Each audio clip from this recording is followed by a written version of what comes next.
I'd like to call this meeting of the Lammersville Unified School District Board of Trustees to order at 7:02. At this time, if you would please turn off or silence your cell phones. We will now rise for the Pledge of Allegiance led by Cuesta Elementary.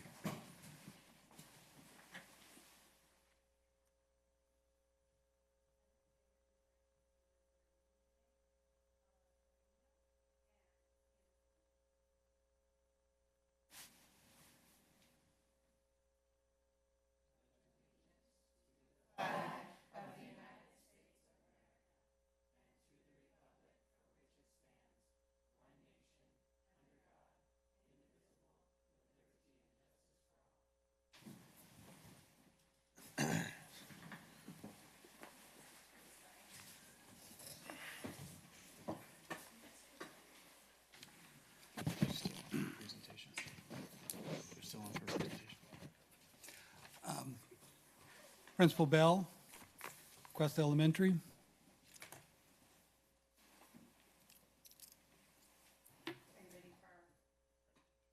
Art.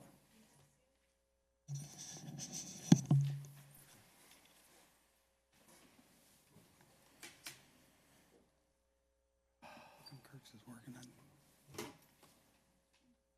Mine is working. Where's the? There we go. Just gotta hold it down, turn it on. There we go, I think.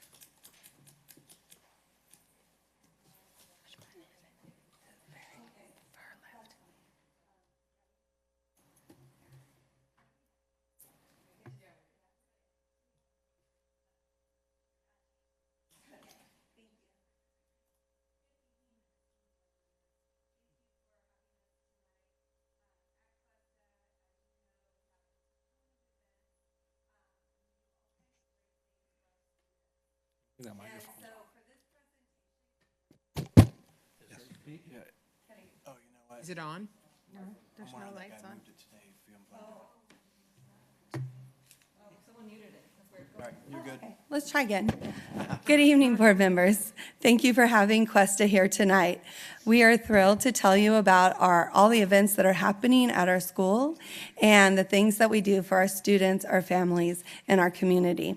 At our last board presentation, we had a big group of students that came, and this time we're just going to briefly tell you about the things that we're doing with a slide presentation. So to get started, we want to share with you our celebrations. So throughout this school year, we have been celebrating our academics through academic clubs, such as our Math Olympiad, Pentathlon, Spelling Bee, Science Olympiad, and our BC team just made it to the state level, and we're very excited about that. This weekend, our A2 team will be competing in Stockton, and we expect some of our team to go on to the state. They've been working very hard. And then we also have sports. At our school, we have Mr. Peck, who's running intramurals periodically throughout the school year during recess. And we've just opened a ballroom, and that opened about 3 months ago, and our students run the ballroom, and that's during our upper grade recess. It's been very successful. We're still building on that. And Mrs. Duran will be telling you about our competitive sports. Mrs. Duran. So for volleyball this year, we had two awesome teachers, Mrs. Loneker, who's sitting right there. Wave, Ms. Loneker. We had Mrs. Ulrich. They teamed together, and they had a great season, and they actually ended their season taking first at the middle school volleyball tournament. This year for basketball, we've had a huge turnout, so much that one of our coaches has stepped up, and he does Mondays, he does skills practice with the kids who were not able to make the team, which they love. And the girls, last year we only had one team, and this year we had an easy 2 teams with a couple extra. Thank you, Mrs. Duran. Along with our sports, we have a lot of science and engineering instruction happening in the classrooms. At the beginning of this school year, one of our staff meetings was totally focused on science. So our teachers came into the science lab and participated in a very hands-on science lesson. and they rotated from center to center. They took this information and brought it into their classrooms. So we've been teaching science using hands-on learning, next generation science standards to teach our students. Along with that, we have launched Project Lead the Way in first and second grade. This has resulted in many of our lower grade teachers now being interested in using Project Lead the Way so that we can have pathways from first grade all the way through 8th grade. And that will help us build our current Project Lead the Way programs in the middle school. So we're very excited about that. And on your PowerPoint, you'll see some experiments that we took pictures of, as well as our science fair night that took place last month. With our science and engineering, we also want to develop whole children with all perspectives and develop them as whole people. And we value the arts, visual and performing arts. So this week, our kindergarten presented the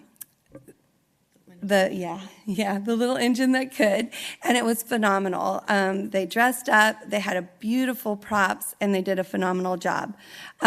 Throughout all the grade levels, we also have art instruction that is being provided by the San Joaquin County Office of Ed Art Department, and they have been doing a phenomenal job teaching our students the basics of art. And of course, we have our music program, so thank you for providing music, TK, all the way through 8th grade. Our students are thriving in that. Weekend before, our students participated at the county level. So we had one student go to the county honor band. On April 1st, we have a group of students that will be performing out of town. So we're looking forward to that program developing some more. And then team building. We believe in team building, and this is with our staff and our students. And starting at the beginning of the year, we had staff meetings where we did team building activities, and then this led into grade level team meetings where they were team building. And during the holiday season, we had an elf that ran around our school. And there's a picture in there. The elves were decorating the second grade wing, and the second grade teachers were trying to figure out how to manage it so that when the students came in, they could get in safely. So our elves were running about, and tomorrow we're having a Build-A-Bear Day in first grade. So that'll be another celebration of what our students are doing and reading. Next week, we have Turn Off TV Week, and our ASB class has put together a number of events. Monday, I think it's Mrs. Lonecker, Monday through Thursday, right? Yeah. I just know I'm there every night. And we're looking forward to the community building celebrations that we'll be doing. So that's what we're doing at Cuesta in terms of celebrating our students' successes and honoring them as whole human beings in all aspects of their lives. So thank you very much. Okay. Thank you. Thank you. Thank you very much. And just so everyone knows, unfortunately, we have great technology in here, but it's not working. And typically, we would have the slides up. So we're trying to get that fixed. So hang in there with us while we're trying to figure out what's going on.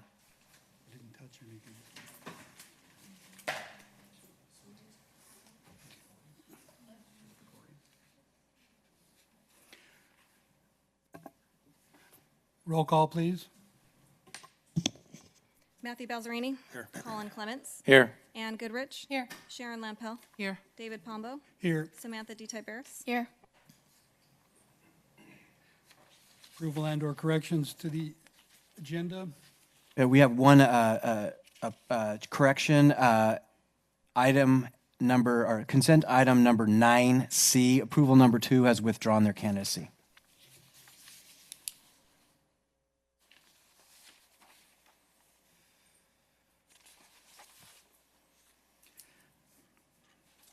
I'll move for approval of the agenda with the one amendment.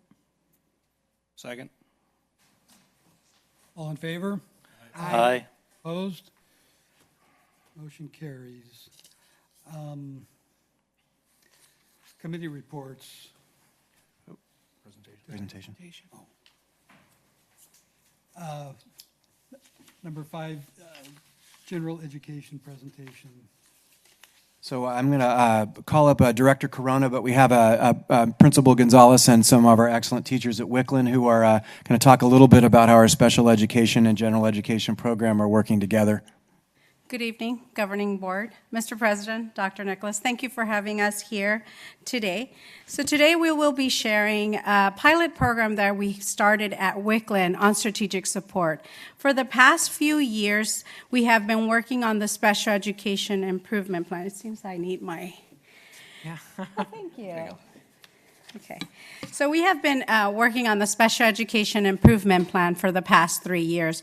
On that improvement plan, we identified several areas of concern. One of those areas was the lack of interventions and collaboration between general ed teachers and special education teachers. This year, I'm proud to say that we have been able to address the interventions to close the student achievement gap.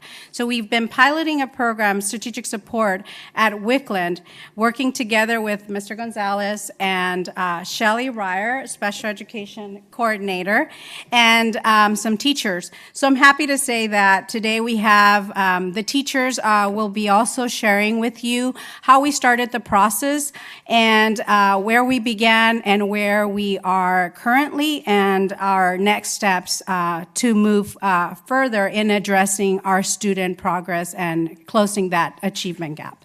Okay, so now I'm going to hand this over to Mr. Gonzalez. All right, thank you.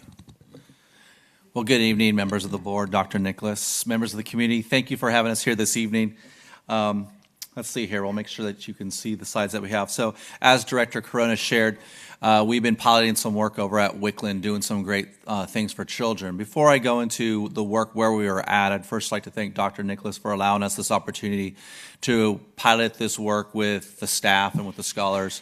Definitely like to thank Director Corona for her support during this process and allowing me to work very closely with Shelley Ryer, the coordinator of special education, and also to Dr. Gill, who's not here this evening, but also to Heather Sherburne, who've been instrumental in some behind-the-scenes conversations regarding our work and the work that we're doing at Wickland.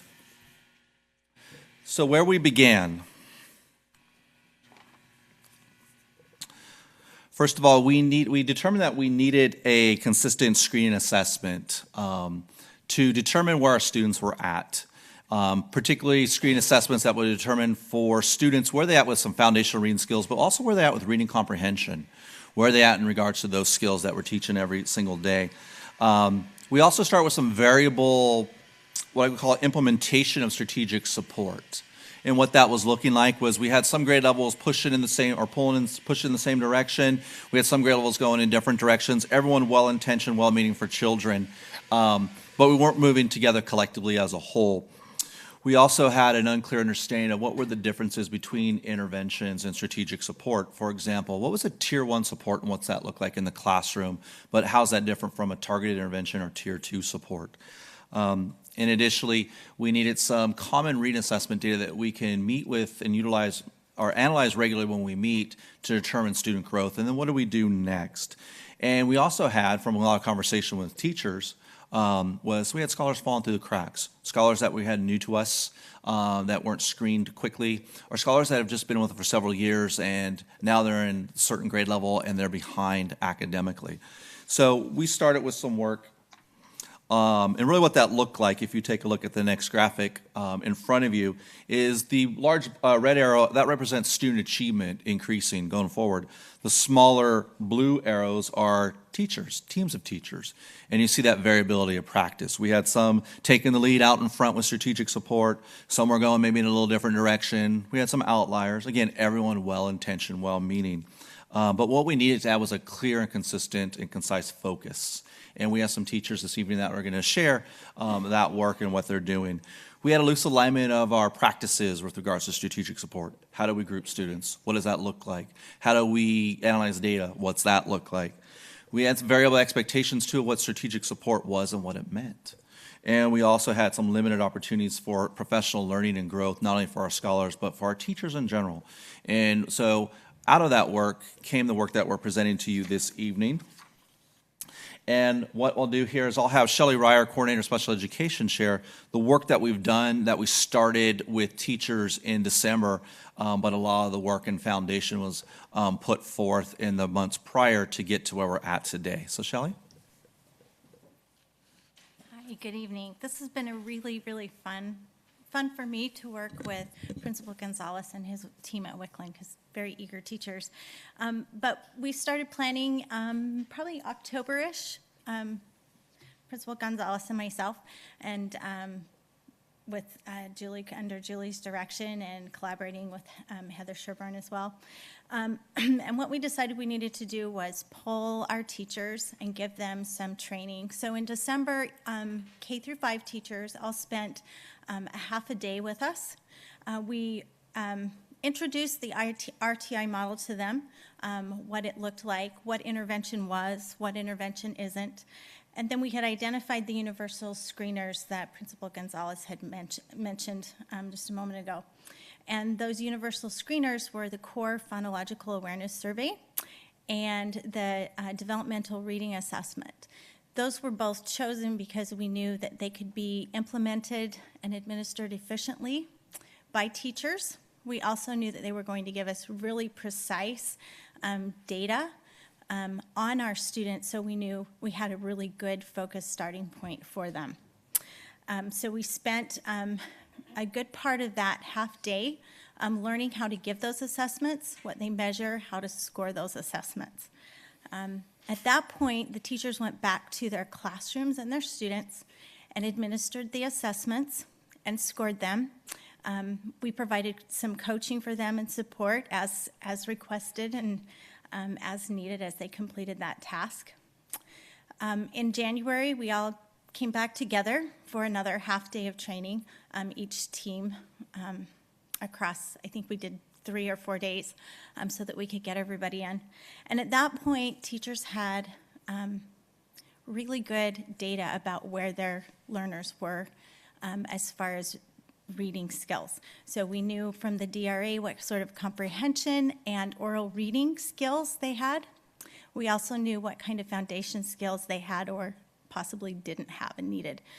At that point, teachers recorded all of their information on a data collection tool that helped us as grade level teams analyze that data and determine what what the best targets were for different groups of students. And then the task began of determining what would that look like in a school day. Where can we provide an extra dose of intervention for these students? And teachers went about the task of planning that out. And when we finished with our January training back to the classroom, Principal Gonzalez arranged release time for them, sub-coverage, so that they could plan together to dig into their new materials, that newly adopted materials, to determine what materials were there that would be suitable and appropriate for the interventions that were needed, and to be able to plan lessons for delivering that instruction. And then they started to roll it out. And that's about where we're at, because you'll get all the really exciting stuff from the teachers. So. Thank you so much, Shelley. And as Shelley shared, we're going to have some teachers come on up. The next slide, you have an example in front of you of one of the data collection sheets we used in January, which is a compilation of the reading assessment screeners that we used to determine what strategic support we're going to provide to the students during the school day. And at this point, I'd like to let's start with kindergarten, where we have Ms. Cam Kalini. She's going to come on up and she's going to share, and Ms. Crawford, also on our kindergarten team, they're going to share what does it look like and sound like implemented at the student level to support student learning. Thank you. Oh, sorry. Thank you, board members. I'm Dr. Nicholas. I'm here to talk about the Core Phonics survey portion of it. And in doing it, there's the first 4 sections of the Core Phonics is basically about alphabetical skills and letter sounds, which are the basic foundational skills in kindergarten, as you know. The next 8 sections are the reading and decoding skills. And at this point, we're going to be administering this part of the test at the end of the year. Hopefully next year we will do it by mid-year, since we're getting used to the new Houghton Mifflin program. So hopefully we'll get to do that next year. But for the other grades, from grades 1 to 4 and even up to grades 5, they can administer this survey throughout the year. So they'll have the baseline, and then they'll have, after the baseline, they'll be able to see how the kids do, and then after 6 to 8 weeks, they can see the progress, and then they can administer it again.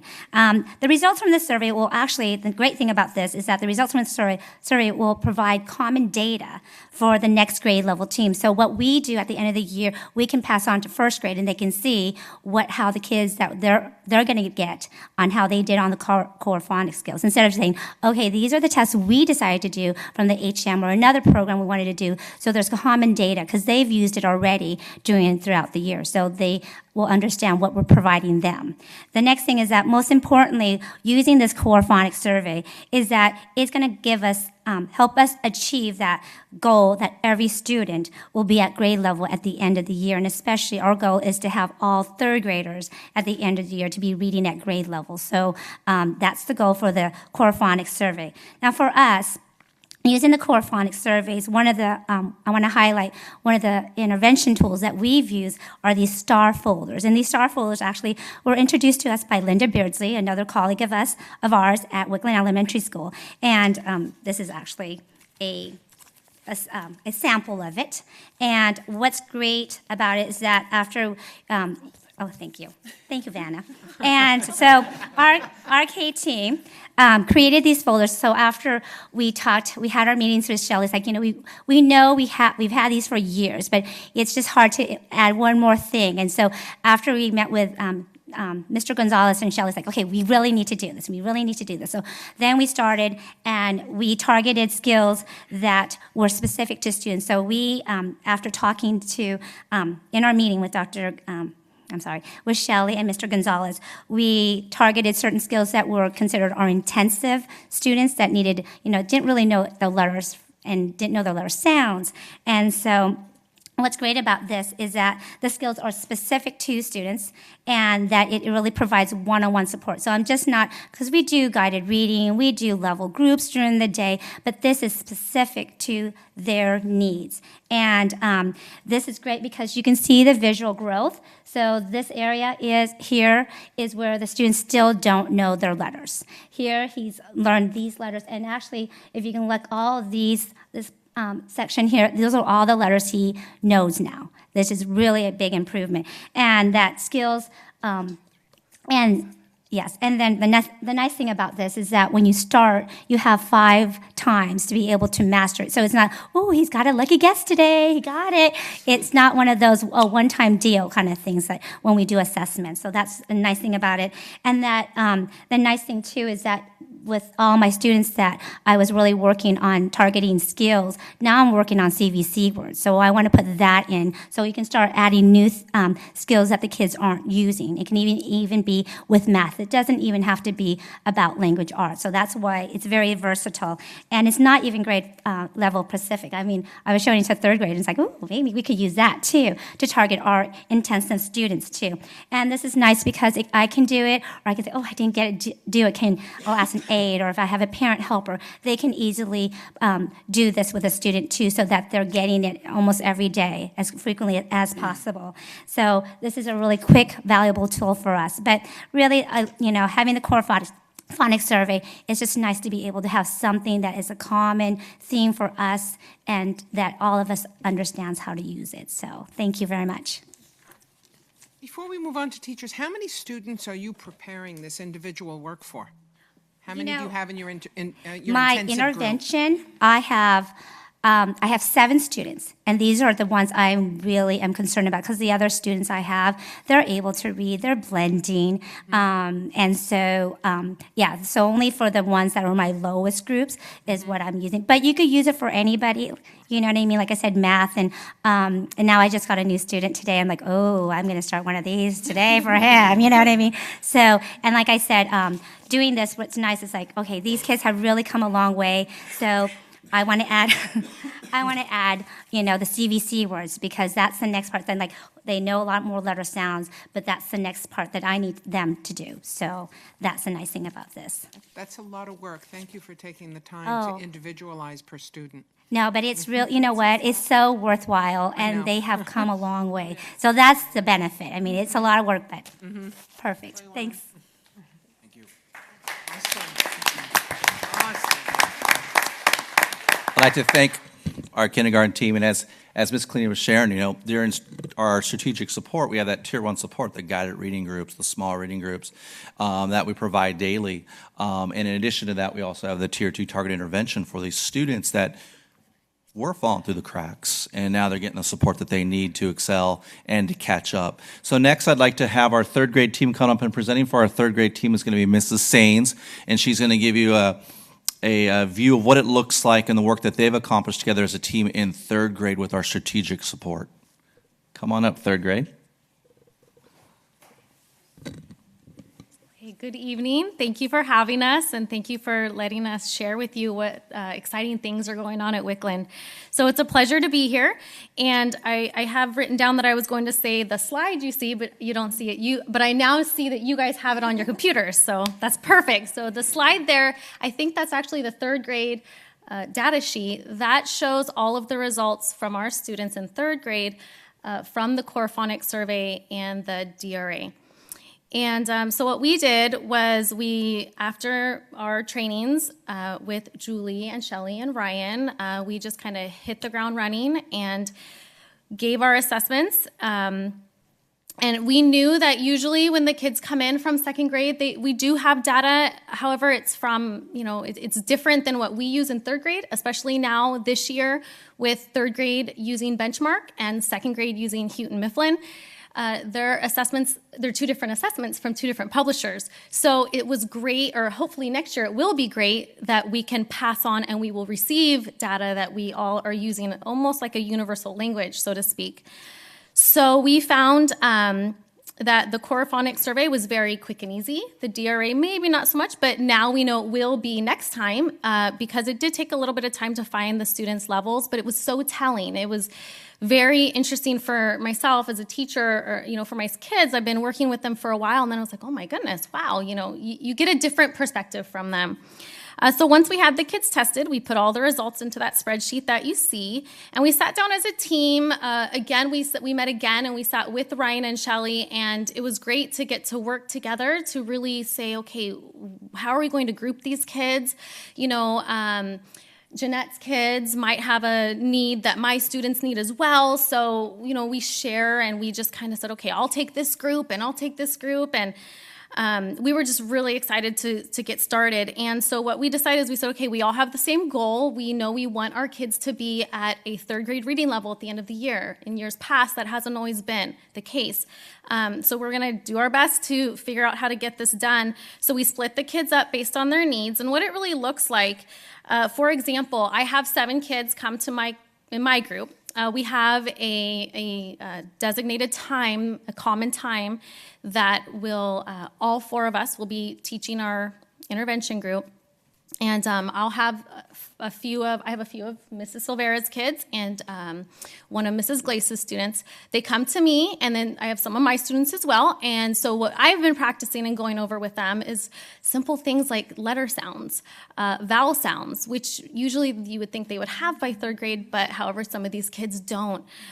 So we've been doing we've been doing that for about 6 weeks, also like blending and digraphs.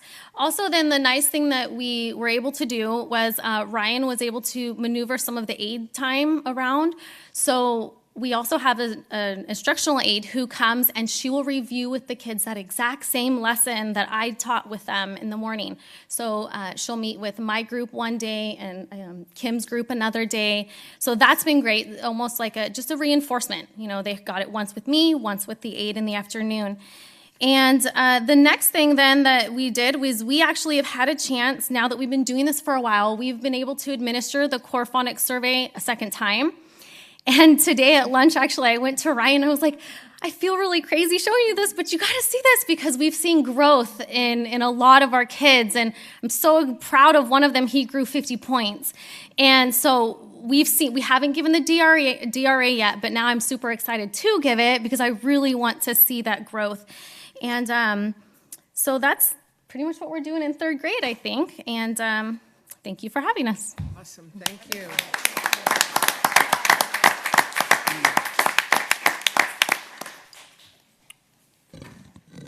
So as our kindergarten teachers and teams have shared, and our third grade teachers and team has shared, is that they're working collectively together towards a common focus. And as you heard, I was having our scholars at grade level at the end of their grade level in reading, but by the end of third grade, that is the focus for this work. And a lot of hard work and dedication, time's gone into this. I'd like to thank the teachers for that. It wasn't easy at first, but as with anything, the more you do it, the easier it becomes. And I'm excited about all the new and exciting innovations that they're doing each and every day to make learning accessible and fun and engaging for our students, and really providing that support for them during our strategic support block, whether it be the Tier 1 supports through guided reading and the differentiation, and the Tier 2 supports, which is more targeted and intensive for students who need that additional support. So where are we at now? Next slide has now that arrow. If you recall, I showed you the arrow in an earlier slide. That arrow, the red arrow, still represents student achievement, but now the blue arrow is where we're at now as a site, kindergarten through fifth grade, is we have the teams of teachers all working together towards that shared purpose, working together and pulling the same direction to support student achievement. We have the consistent reading and screening assessments that were shared, the core phonics survey and the developmental reading assessment. We have a shared understanding now of strategic support at the Tier 1 level, and as well as at the Tier 2 more targeted intervention level, because we're implementing them now. We're consistently implementing our strategic support across the school site. In particular, kindergarten through fifth grade is where we worked at. Sixth, seventh, and eighth grade, we have a plan that's going to be coming out where we're going to get more refined in our work. We have that common data that we're now analyzing. As Mrs. Sain shared, we're going to be sitting down shortly to analyze the core phonics survey and then their DRA data. We'll be doing that with every grade level to determine how we're going to regroup, what the next steps are, what does that mean for Tier 1 supports as well as Tier 2 supports for our strategic support. And we also have now the early identification system in place for our scholars. I think you heard Mrs. Collini share, we had a new student today, and she was ready to get right in and start the process of providing that support for that student. But that's across the school now, where we're getting new students coming in. We're immediately identifying them, of course, and then assessing them and determining, do they just need Tier 1 strategic support, guided reading groups, differentiation, or are they flagging to the level of Tier 2 support? If so, we're getting them the support that they need right away. So as you can see, that arrow now looks drastically different from the beginning of our presentation. So where we're at now, we have that clear focus, all scholars reading at grade level by the end of the third grade. That's that shared collective purpose and focus of our work. We have a tight alignment now of our policies and practices with regards to strategic support. How do we group students? How do we analyze data? What materials do we use? What does that look like when we have students come in? How do we regroup if the student makes quicker progress than other students? We have that high expectations for scholars, high expectations for our staff and teachers, high expectations for site administration is clear. And then we have expanded opportunities for everyone involved for this work. Expanded opportunities through professional development, coaching, demonstration lessons, the support from Shelley Ryer, Julie Corona, which has been instrumental so that our children are successful. So at this point, I'm going to turn it back over to Director Corona. Thank you. So I'm very excited to hear that the enthusiasm that teachers have demonstrated had shown here. I know that I've sat in and out of these trainings, and at the beginning, yes, I would hear the frustration, but I am, like I said, very honored and excited to hear their excitement and also to hear that this is something that they have received and they're very receptive about it and they're implementing it with great enthusiasm. So where we intend to be at Wickland is, Mr. Gonzalez has mentioned it, we want to expand, we want to continue with the demo lessons with the assistance of Ms. Sherburne's department and the coaching. We also want to go ahead and expand this with through 6th and 7th graders. And in addition to that, the focus will be to expand this district-wide and take one school at a time. We are being successful in piloting this at Wickland, so we want to move to target our next school and be in the same situation, the same stand that we currently are, and hopefully have the same enthusiasm from the teachers when we start our trainings and we start moving across the district. So that concludes our presentation. Do you have any questions? I would just like to thank the teachers for taking on a pilot, doing a pilot like this, and figuring out from the way it's published, how does it fit in our school, because it doesn't always fit the way the book says. So it's a lot of work. So thank you for your dedication, and all I can say is you've warmed my heart tonight. Your enthusiasm talking about your students, it made my day. Thank you. They've been phenomenal. They've been great. Thank you. Thank you, guys. Thank you very much. It's great to see her. Yeah. And we'll be posting this really well done PowerPoint presentation. Again, it's disappointing. It's like, sorry for everyone out there, but we will put it out with the what we have. Okay, thank you.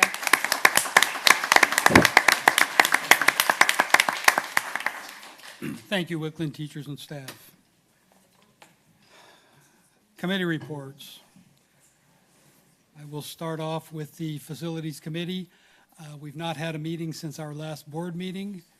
Our next meeting needs to be rescheduled, and we do not have a new date yet. District Advisory Committee. Next meeting's on the 27th, followed by May 24th. We're always looking for community and parental support with the committee so we can make our report and pass it on to the state. District English Language Advisory Committee. So we haven't had a meeting since our last board meeting. Our next meeting is May 2nd, when we will recognize our students who have been reclassified as English proficient. Gate Arts and Music. Want to take that one in? Sure. So we recently had a GATE meeting. I was just looking for my date because I forgot to write it down.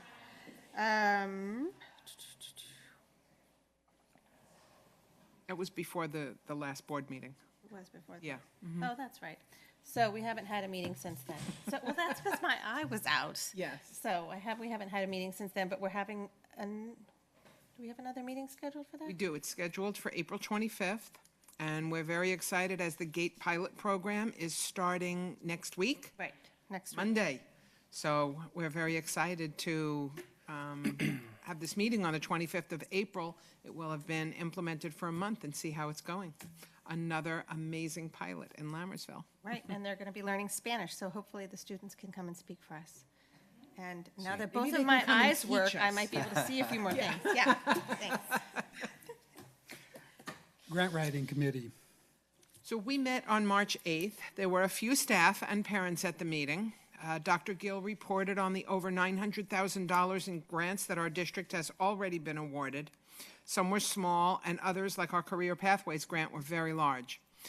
Lammersville doesn't qualify for a lot of the grants that are out there because many of them are based on low socioeconomic, based on the percentages of free and reduced lunch. And our numbers, our percentages are very low. So there's a lot of grants that we don't qualify for. And Dr. Gill keeps saying, but we should apply for them anyway, because if they don't have enough applicants, we could get it. So what we decided to do, since we have this committee sitting in here at night saying, okay, what grants do we want to go for? Well, we don't know what the teachers want. So we had a very rich conversation about surveying the teachers, finding out where would our staff like this grant committee to focus. So I know that those kind of surveys are going on, and it'll come back to our next meeting where we are going to have, hopefully, a writing party, because we'll have a focus, and Dr. Gill will have found a bunch of grants for us to apply for. And what we're going to do on April 25th, we'll have this writing session, and we're going to offer a light dinner and childcare. So parents who are on overload, it's hard to come here at night. So we're going to have a light dinner, families can come, and we'll have some childcare so the parents that have these skills can come and help us with the writing of these grants. So please think about joining us on April 25th, 6:30, Ann? Yes, Yeah, 6:30. 6:30. I think it's going to be in here. It might be somewhere else to facilitate the childcare, but that'll be on the website. Thank you. Safety and crisis response. The meeting was held today. Unfortunately, I was unable to attend. I was in a different meeting. I did receive word that the committee talked about AEDs at school sites, adding additional AEDs for the high school, and also some maintenance and maintenance procedures. Active shooter training. Dr. Gill's been working on that with the Sheriff's Department that they're going to provide for the vice principals and also DO staff, along with committee members. And then the fire department gave an update on CPR and CERT training. They have 3 personnel that's going to go get the CERT training in Maryland, directly from FEMA, next month in April, and report back. And then they're currently also working on a curriculum to put together a CPR program for our staff.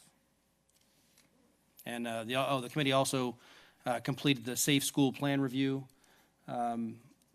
Tedious task. I'd like to express my thanks to everyone on the committee because, I mean, it's a page-by-page, sentence-by-sentence breaking it down. So that was reviewed and will be coming to the board, I believe, next month.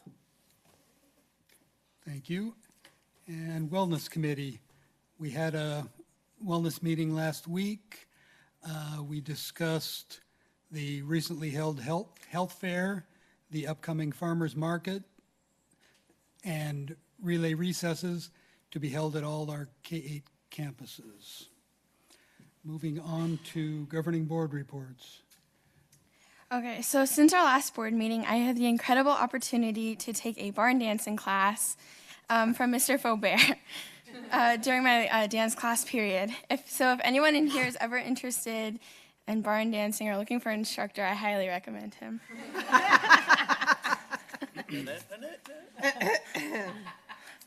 Okay, so another thing that I really wanted to address tonight is something that has been bothering me for the past few days. Although I don't typically respond to any type of negativity up here, I feel like it is important to do so tonight. There was an assumption made in the community that stated that teachers are giving up on students, and that's why they're resigning. From my own personal experience as a student, I am certain that those types of assumptions couldn't be further from the truth. My own history teacher is unfortunately leaving the district, but that hasn't prevented her from doing what she does to help her students succeed this year. Just last week, she stayed after school until about 5 p.m. just to help 2 students, and she wanted them to succeed, and she does that very often. I don't consider that giving up on students. In fact, teachers at Mountain House are far more dedicated to me and other teachers than what people often realize. Off the top of my head, I can think of at least 3 teachers that don't even have me as a student but are willing to and have helped me outside of class. I believe that is actually called amazing dedication, not giving up on students. I also wanted to announce that I will not be returning to the board next year as I'm moving out of Mountain House to Idaho. Throughout high school, I have had the opportunity to run for academics commissioner 4 times. I won 3 of the elections, and I got to serve up here twice. Since I ran this election unopposed, leadership is currently in the process of selecting a new academics commissioner for next year who will take over my position when the school year ends. And then to end my report on a high note, I want to invite all of you to Mountain House High School dance production on May 13th at 6 p.m. in the large gym. The theme is called Once Upon a Dance, and the dances are based on fairy tales and stories. So hopefully it'll be an enjoyable show to come and watch. And that concludes my board report. Thank you. Thank you very much, Samantha, and you will be sorely missed at these meetings. if I could, Mr. President, point out that forever for the history of the district, you will be the only first-time, two-time student trustee. So congratulations.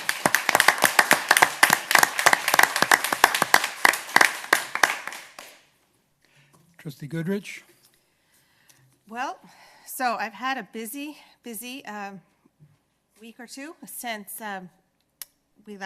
you last met, and I apologize for being absent. I had an infection in my cornea and couldn't see, so I wasn't much use. But I'm glad to be back, and I was able to attend the GATE committee meeting on March 8th and find out about, or not, excuse me, not the GATE committee meeting, the grant writing committee meeting on March 8th, and talk about all of the different opportunities and ideas that families and teachers had for different grants, and as Trustee Lampel reported, come up with some different ideas for us to move forward and make that grant writing committee successful.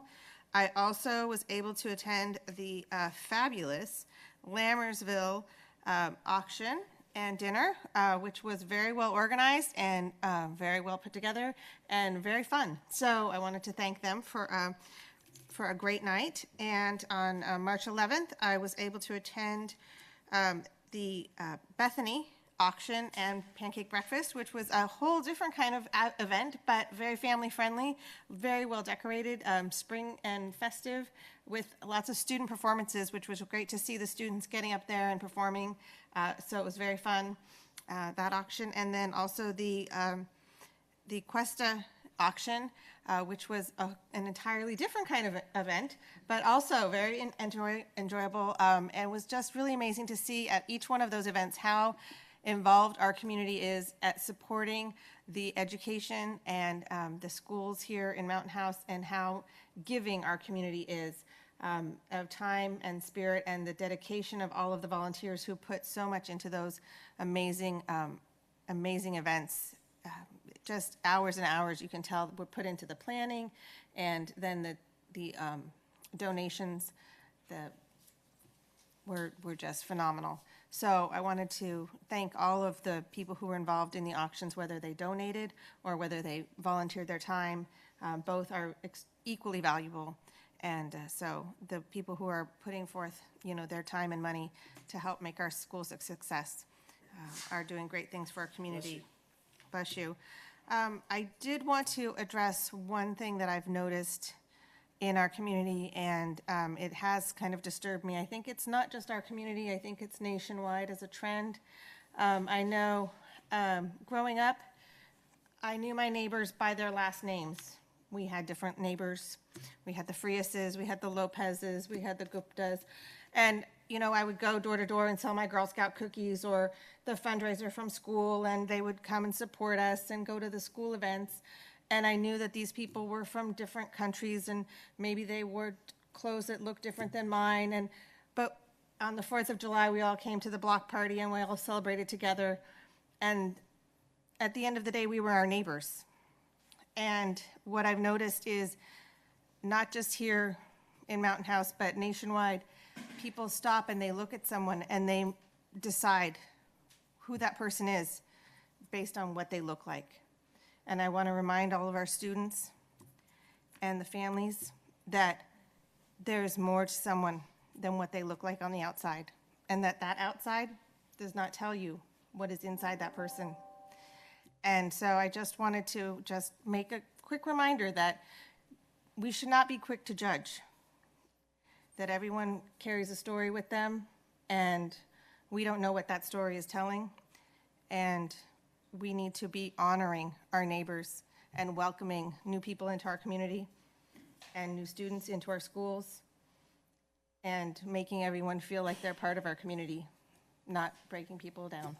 So I just wanted to put that out there, because I just feel like it's something that might be needing to be reminded. So that's all. Thank you. Trustee Clements? First, I wanted to say, Samantha, it's been an honor and a privilege working with you. I know that you will be incredibly successful wherever you go, and wish you the best of luck. Thank you. Similarly, I'll say it now during my board report, I did obviously note a number of resignations, including Dr. Gill, and wanted to say thank you to Dr. Gill for all of her hard work during the entire time that I have been on the board.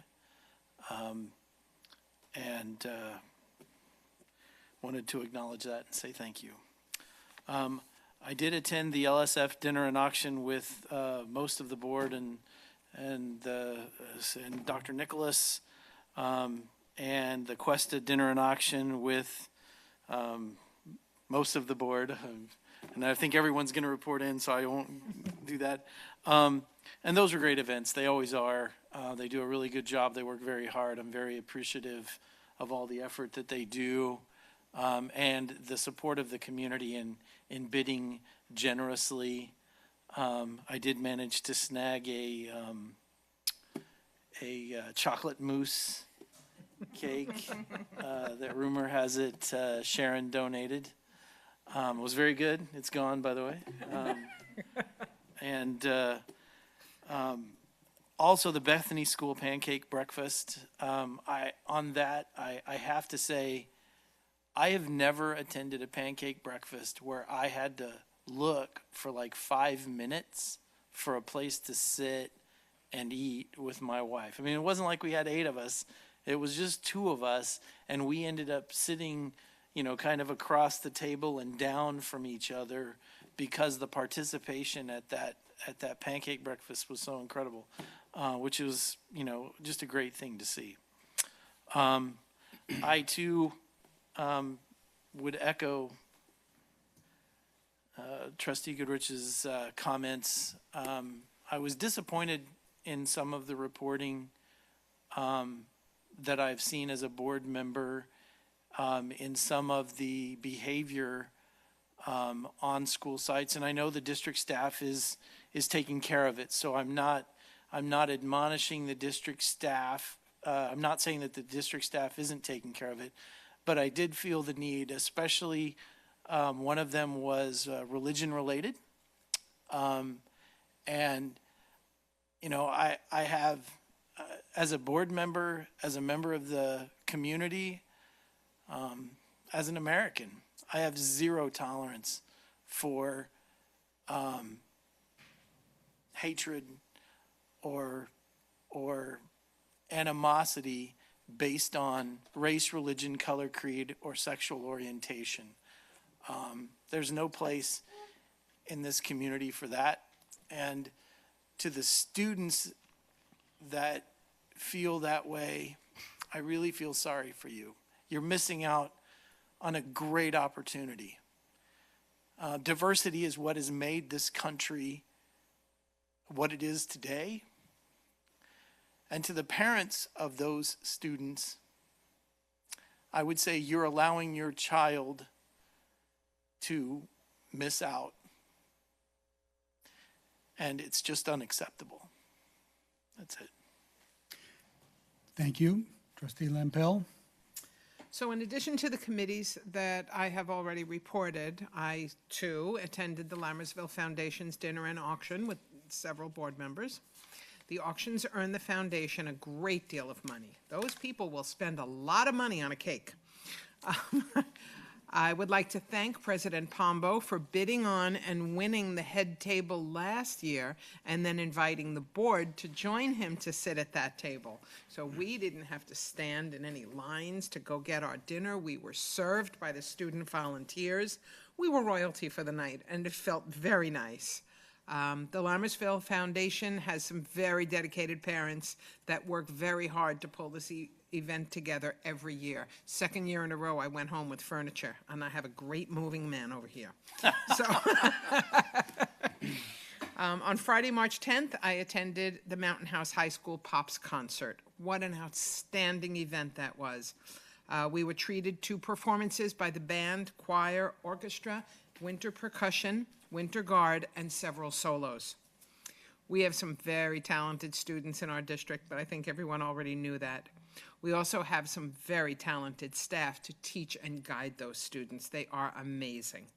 All of that is backed up by a group of dedicated visual and performing arts booster parents, including Trustee Goodrich. She didn't even get to go in to see her child perform because she was busy outside in the lobby arranging things. But it was an amazing evening. They could knock me over with a feather when these kids are performing. Different date. On Saturday, March 11th, I attended the Cuesta Foundation's dinner and auction that some board members have already reported on. We had a wonderful time. Cuesta also has a group of very dedicated parents to organize this wonderful event every year. Listening to the auction, I would guess that the foundation raised a significant amount of money. And thank you for bidding on my moose pie. The foundations and boosters all express a great deal of gratitude when the district staff and board members attend the events. They notice, and they notice the support, and it shows what a community we have. There are some outliers that some of my colleagues have mentioned about, but for the most part, this is a wonderful community that is accepting of everyone, and it's one of the things I love about it. And that's all I got. Thank you. Trustee Balzerini. Not much to report. My CSBA duties have been keeping me busy. A lot of legislative things going on. On March 10th, I attended the Stanislaus County School Board Association meeting. They had a new assembly member, Heath Flora, attend their meeting, and he came to report out. He's trying to pass a few bills that have to do with career technical education and trying to appropriate state funding for CTE programs, specifically in the area of public safety. He was a firefighter in Salida, so public safety is near and dear to his heart. So he and I hit it off real quick. We're going to meet again, hopefully in May. I'm going to take a run up to Sacramento and go meet with him. And then today, Mr. President, I spent a nice full 8 hours here at the district office interviewing contractors for Hanson Elementary School. That's all I really have to report. Oh, I'm sorry, one more thing. Samantha, excellent work. Thank you for all the good work that you've done, and I hope that you will take your leadership skills to your next high school. And the training that you received from CSBA, I'm telling you, is top notch. It'll do you well. Thank you. Thank you. Thank you. And my board report, I, along with many of my fellow board members, attended the Lammersville auction dinner, as they've mentioned previously. The evening was a huge success. Over $20,000 in profit was raised by the Little Lammersville School Foundation to help small but mighty. To help augment the educational opportunities for the students there. Trustee Lampel and I had the absolute pleasure, at least my pleasure, of being spectators at the Mountain House High School Pops concert. Although I may be a bit biased, as my son is among the performers, I am amazed at the level of talent that these young people possess. Although I haven't been able to make all the competitions, the winter percussion in particular ranked second in their first competition of the year and have taken first place twice in their last two competitions. For our school to be doing this well just 3 years into our existence is, I find, amazing. Also, as mentioned by my fellow board members, I attended the QSF auction. It was a very successful event as well, and I understand that over $10,000 in profit was earned that evening for help at Cuesta School, and that concludes my board report. Moving on to receiving a public comment, I have a couple of speaker cards here. The first one, and I apologize because I'm having trouble reading the last name. I believe the first name is Nicole.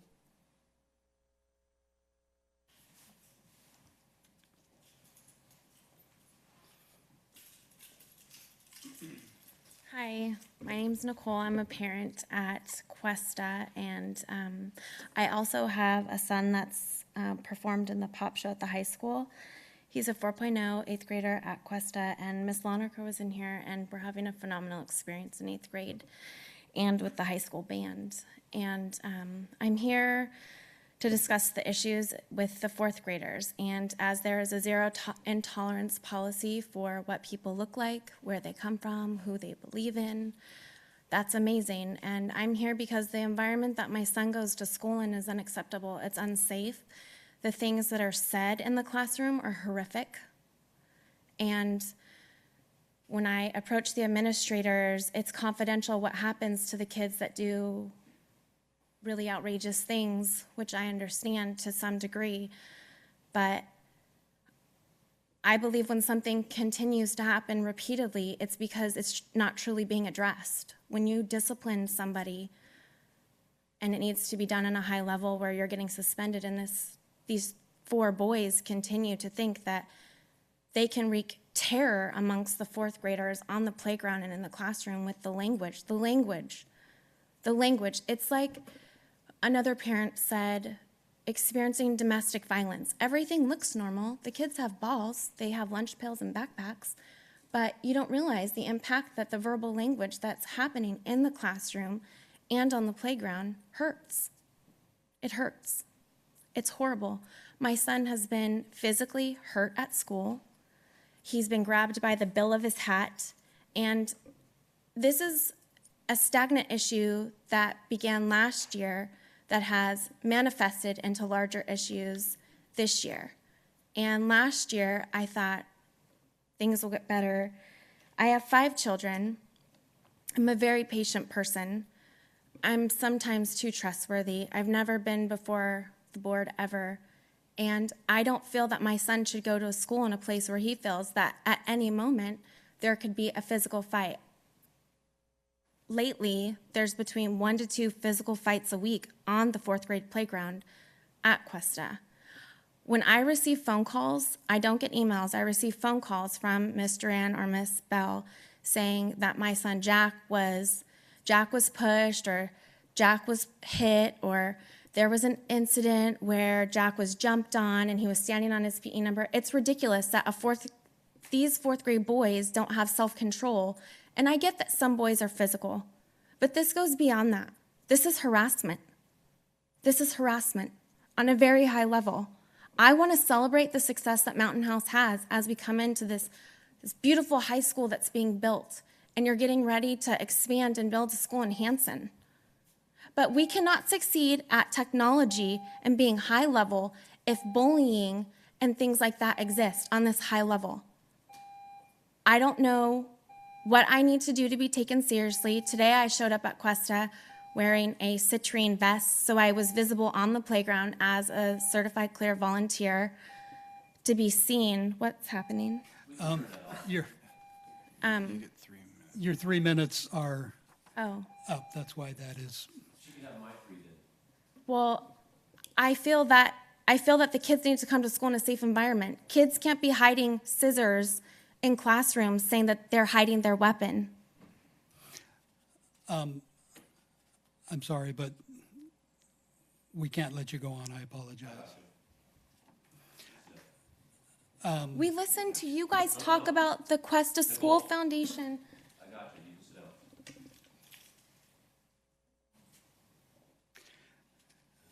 down. Thank you. Our next speaker card is Adam Story. Mr. President, point of order, maybe you can explain the rules surrounding public comment as they are listed on the agenda, just for the public's information. Did you get my emails? Have I was going to wait. Sorry, Mr. Palumbo. He's Go going to ahead. explain the rules. At a time designated on the agenda, members of the public also may bring before the board matters that are not listed on the agenda of the regular meeting. The board may refer such matters to the superintendent or designee to take under its advisement, but shall not take action at that time. The board may place the matter on an agenda or subsequent meeting for discussion or action. Individual speakers shall be allowed 3 minutes to address the board on each agenda or non-agendized item the board shall limit the total time for public comment on, public input on each item to 20 minutes. So Mr. President, before we entertain the next speaker, I'm sorry, I didn't write the note. Nicole, correct? Yes. Thank you. I wanted to thank you for your comments, Nicole, and assure you that we cannot interact with you on an item that's not on the agenda, and that's under the Brown Act, but I can assure you that this district, this board, and district staff takes bullying and safety very seriously, and it will be addressed. We have a zero tolerance policy. He's 9 years old. My boy's 9. Yeah. I'm sorry, but we can't have people yelling from the audience.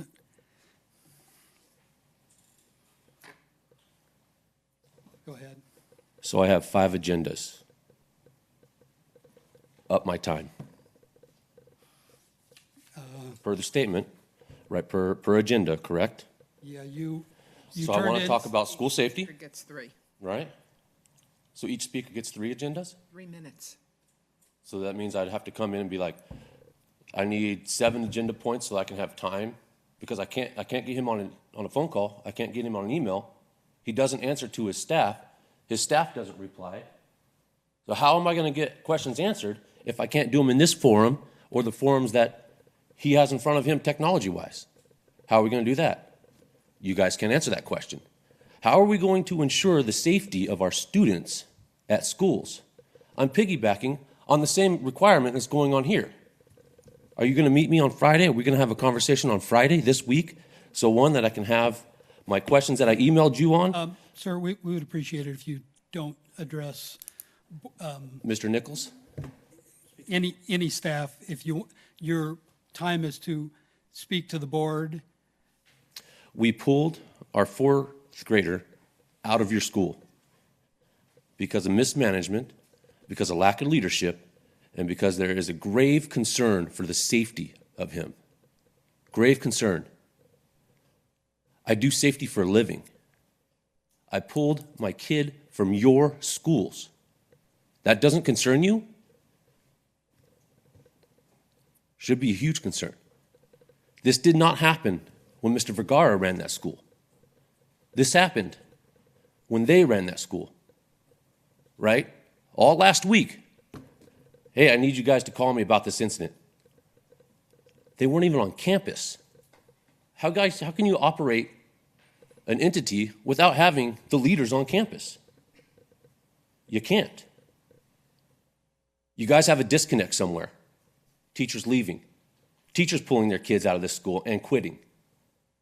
All right?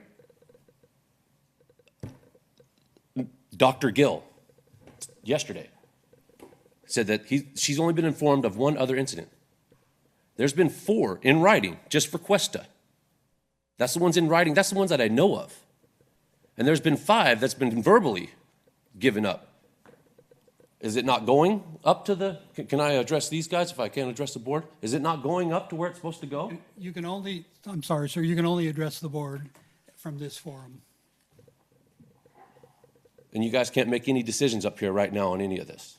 Not unless it's on the agenda, which it's not. But can you answer But questions? we can assure you that we will follow through, as You can answer Trustee questions, Clemens right? has said. No, we cannot interact with the public or each other on a matter that is not on the agenda. We can assure you that this issue will be You can shut followed the up beeping on. off. Thank you, ma'am. So I apologize. That is the ruling. That is the rules of the Brown Act. But I assure you, safety, Safety. bullying is a A serious proper issue environment for to be this in for learning or to work. So if I show up at a school to get my FaceTime,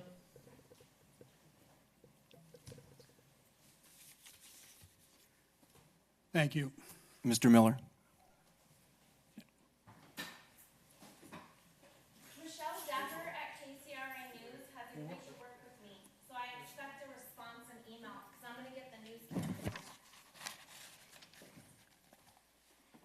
Thank you.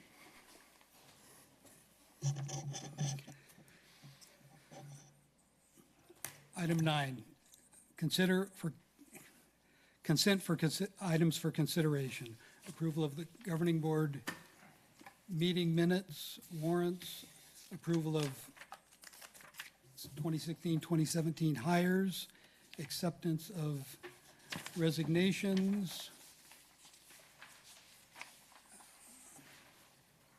and approval of the updated 2016, 2017 fundraisers. Move for approval of consent items as presented with the amendment of removing hire number 2, Joseph Roswell, from, that is correct, right? That's the right person? Yes. Yeah. Second. And updated what? And the updated minutes, thank you. Second. But I would like to say something before we vote, if I may.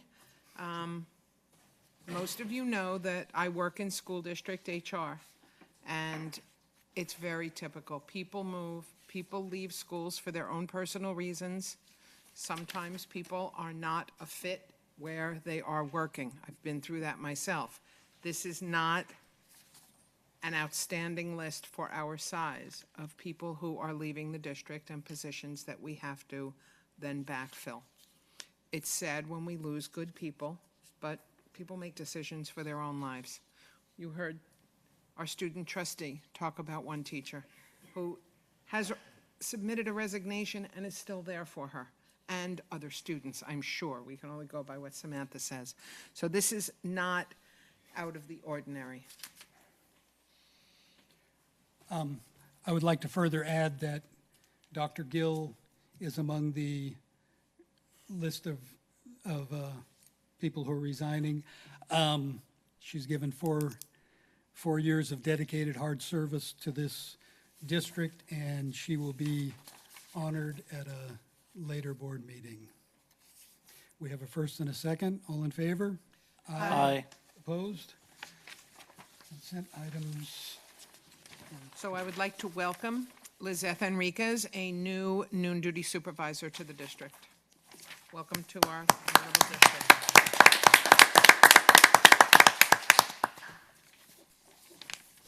Item 10, District Administrative Report, Superintendent's Report. Dr. Nicholas? I just have a short update. Last week, I gave a comprehensive overview of the funding and our schools, future schools, the work we're conducting with the master developer here in the community.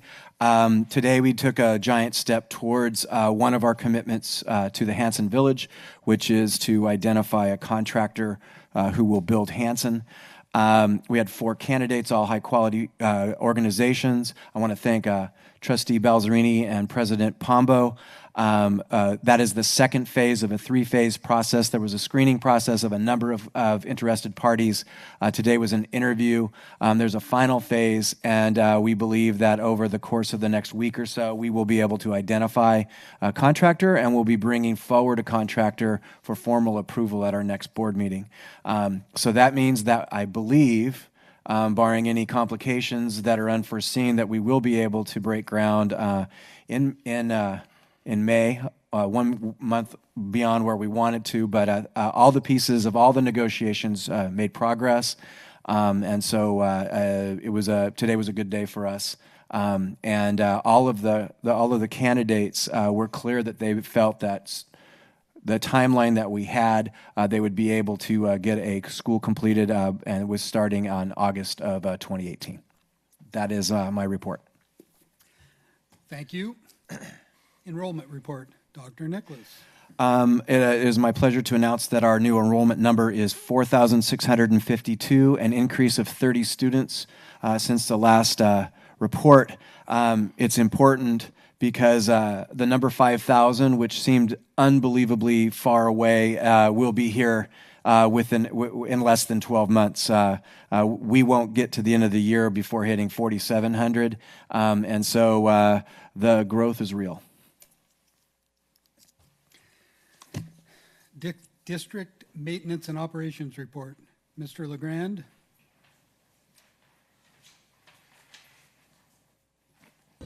Good evening. I'm happy to report the Mountain House Girls locker room is back open for business. So, knock on wood, no more incidents the rest of the year. We did a static pressure test on the G building at Altamont, and it appears there may be something leaking on the slab of G107, which is the science room. Went from 50 PSI to the morning, dropped down to about 20. So we're going to do another test to make sure it's correct and no one messed with it overnight. But it appears there may be something going on under the building, but we'll keep looking into it and want to give you an update on that. I met with the principal of Bethany yesterday to talk about some facilities use concerns, some issues with the field and people dumping trash in their dumpsters, that kind of stuff. So I'll address it with those groups. I went to the construction meeting yesterday for Mountains High School. Things are going very well, as everyone could see. Building's starting to take shape, structural steel going up. You can really see the shape of the building. It's very impressive when you drive by. I participated in the contract interviews today with several of you gentlemen, so thank you for including me. And I caught the tail end of the safety committee today. And then tomorrow I meet with Mountain House Little League, and they want to do some field upgrades to Altamont. So I'm going to meet with them, see what they want to do, how we could work together and get that done. So, and that concludes my report. Any questions? Yeah. I apologize. I want to make sure that what I thought I heard you say was at Altamont Elementary, we measured moisture and it appears. Sorry, maybe I didn't explain it properly. Can I explain it again? Please. Sure. Because I knew So what I thought what I you heard do is you say press. was not what you actually what said. you do is you pressurize the system and you open up a water spigot, put a gauge on it, and you measure the pressure at that point. It was around 50 psi. You let it sit overnight to see if there's any drop in pressure, which would indicate a leak somewhere in the system. Does that make sense? So it went from 50 down to 20, which appears maybe a leak somewhere. We have to find out where. Okay, so. So there's 3 separate water connections to the building. One that goes to special. I'm sorry, am I interrupting you? No, go ahead. One that connects to special ed room. There's a restroom there. There's restrooms on the other side of the building, and there's one that connects to the science room. The one by the science room was the one that had the drop in pressure. The other 2 were fine. Okay, so 2 possibly unrelated events, but we discussed the moisture issue in Altamont Elementary, and the adhesive failed because of the higher moisture content in Altamont Elementary. And as I recall, that was a science room. Yes. So and the leak that we're talking about in the water near this science room, yes, is near that science room. Yeah, there's only one science room. Okay, well. Yeah. There might be a leaky pipe underneath that building. Yeah. Yeah. There's only one science room. That caused all of this. Yes. The moisture issues we've been experiencing on that end of the building, there's a science room, and right next to there's a special ed room. Those are the 2 ends of the building that had the moisture issues.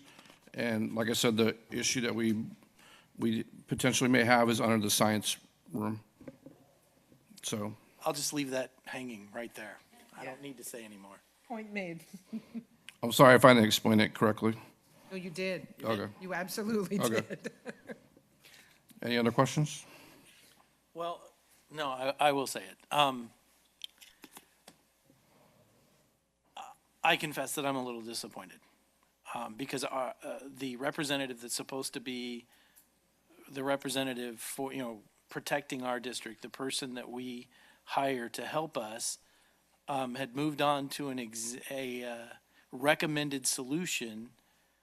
And correct, board, please correct me if I'm wrong, if my recollection is incorrect, but they'd moved on to a recommended solution before the testing was done to determine exactly how much moisture was coming up through the foundation, and B, before we'd done testing like this to see if there was actually a leak under the foundation. Did I misremember the events? So the subcontractor, the flooring subcontractor, also came out last week and took moisture readings in both rooms. I haven't got those results back yet, but those will be forthcoming as well. So we're continuing our investigation. I'm not trying to throw a bear on the bus here. I'm just trying to explain kind of where we're at right now, and we'll keep after it. But the bottom line is we're not going to put any more flooring in there until we figure out what's going on with the slab. So it doesn't make any sense to don't throw the money away. So the last thing on this planet I understand is construction, okay? Mm-hmm. But I'm thinking like you're thinking, that we've had this huge problem, and it may have been coming from a pipe. That just seems like pretty logical to me. And I don't have any faith in testing what's coming through the flooring because that's concrete. That's going to take a lot longer than a pipe leaking. And So I wouldn't characterize it as a huge problem right now. I mean, based upon the moisture that we saw last summer, I would say there was a lot of moisture. Based upon the moisture we've seen since this year, since Christmas, very little water. I'm just saying there's not some huge gushing leak on the building I that's didn't think going there was, everywhere. but I think it is a huge problem when we have rooms that we have to take out of commission. I So agree. That's a big problem. I can also say that the district directed our representative to cross every T and dot every I, and it was true that a recommended solution was brought forward, but we like to make sure that everybody does their due diligence before we go forward. So that all things are being checked, including the pictures taken by the guy that was in charge of making sure this didn't happen in the first place, the inspector guy. And I would just like to point out that crossing of every T and dotting of every I was at the insistence of this board. Someone didn't edit very well. So, and I'm not, Dr. Nicholas, I'm not coming down on district staff. I appreciate all the work that's being done. It's, my comment was on the outside expert that is supposed to be advising and counseling. And the gentleman has done a lot of work for the district, and he's worked very hard. I'm not questioning that either. But to be fair and to echo Dr. Nicholas, yeah, President Pombo's point, there was just an overall lack of understanding of how we could be where we were among the board members. And, just like I don't understand until there's got to be something, we need more testing. There's got to be something. And had we not done that, and had we effectuated the recommended repair, we might not have known about the leak. So anyway, I'm just, it's not a hit on district staff. It's not. No, not at all. I do have to agree. If this was all caused by a leaking pipe, that's a big miss. And it may not be. I'm just telling you where we're at right now. Fine, thank So, you. I appreciate the report, and I'm eagerly waiting the results. That makes Thank 5 you of all. us. 6 of us. Sorry to cause problems. You didn't cause them. Have a good night. Thank you. Thank you for the report, Mr. LeGrand. Before we move on to action items, I would just like to add something that I failed to mention earlier. I thought of it when Trustee Lampel was giving her board report, and then when I got to mine, I was going to mention it, and I forgot. Old age is heck. Trustee Lampel was not only my guest at the Lammersville Foundation dinner. Trustee Clements and I had bought the head table together, and together we decided to host the rest of the board. Thank you. It was a minor point. I wasn't worried about it, but I thank you. didn't know Thank you that. for the clarification. Yeah. Well, we didn't make a Thanks big to deal both of about you. it. Right, you didn't. Pombo and I President Pombo and I team up on certain things, and we teamed up on the Cuesta head table, and the intent is to invite the board to the head table next year as well. Very thoughtful. 11, action items. A, consider approval of 2016-2017 intra-district transfer requests. Staff report? None. Move to approve 2016-2017 intra-district transfer requests. Second? Discussion? All in favor? Aye. Opposed? Motion carries. Item B, consider approval of 2017-2018 outgoing inter-district transfer requests. Staff report? None. I'll move for approval of the 2017-2018 outgoing inter-district transfer request. Discussion? Well, first I'll second. Oh. And then I do have a comment. I'm going to start paying closer attention than I had been to the outgoing inter-district transfer requests.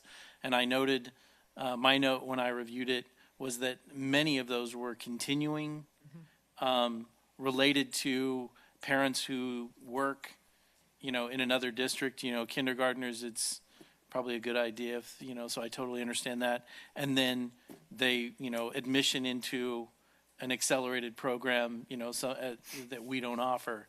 So all of them are, reasonable, not there's a problem within our district, but there's something that we need to do for our child in another district. And I read those with a fine-tooth comb and see and come I'm to the just now same starting. conclusions. Yeah. Yeah, I come to the same conclusions that you just mentioned. Some parents want their students to go to school closer to where they work, which it's hard to get over that hill, so I understand it. And they all seemed reasonable. Yeah. Having a first and a second, all in favor? Aye. Opposed? Motion carries. Item C, consider approval of overnight field trip for Mountain House speech and debate team for the state tournament. Staff report? We just strongly recommend an approval on this one. It is my, as a former high school and college debater, it is my honor and privilege to propose to approve the overnight field trip for MHHS speech and debate team for the state tournament. Second. Discussion? Go team. Go Mustangs. All in favor? Aye. Opposed? Motion carries. Item D, consider approval of overnight field trip for Lammersville ASB students for the CADA CASL 2017 Leadership Camp. Staff report? With equal enthusiasm, and kudos to Mrs. Ripken out there for her leadership of that program. We also recommend strongly to approve this overnight trip. That's the leadership shirt? That's the camp staff shirt. Oh. Very nice. Cool. Yeah. Good job. Move to approve overnight field trip for Lammersville ASB students to the CADA/CASL 2017 Leadership Camp. Gladly second. I just want to commend Anna Ripken. Thank you very much for doing this. I know you've been doing this for a long time, and it's a good thing. Much appreciated. Yes, thank you very much. Thank you. All in favor?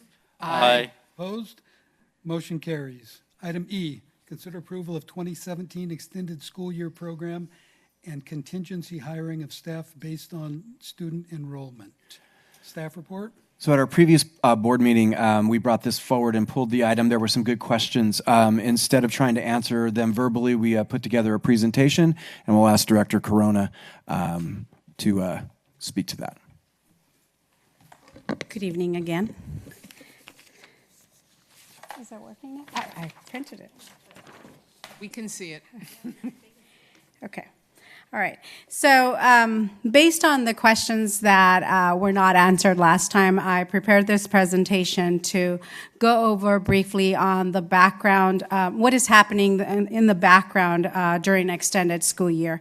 So extended school year, we have a difference between summer school and extended school years. Extended school year is mandatory. Summer school is an optional.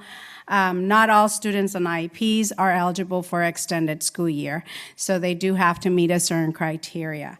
On the next slide, it shows growth for extended school year students from previous years. Oh. Okay. Let's see if I can multitask. Okay, so the growth that we've had in the previous years from 2015 and 2016 and the current year, if you see the green bar, it shows we have a total of 32 students, K-8 students.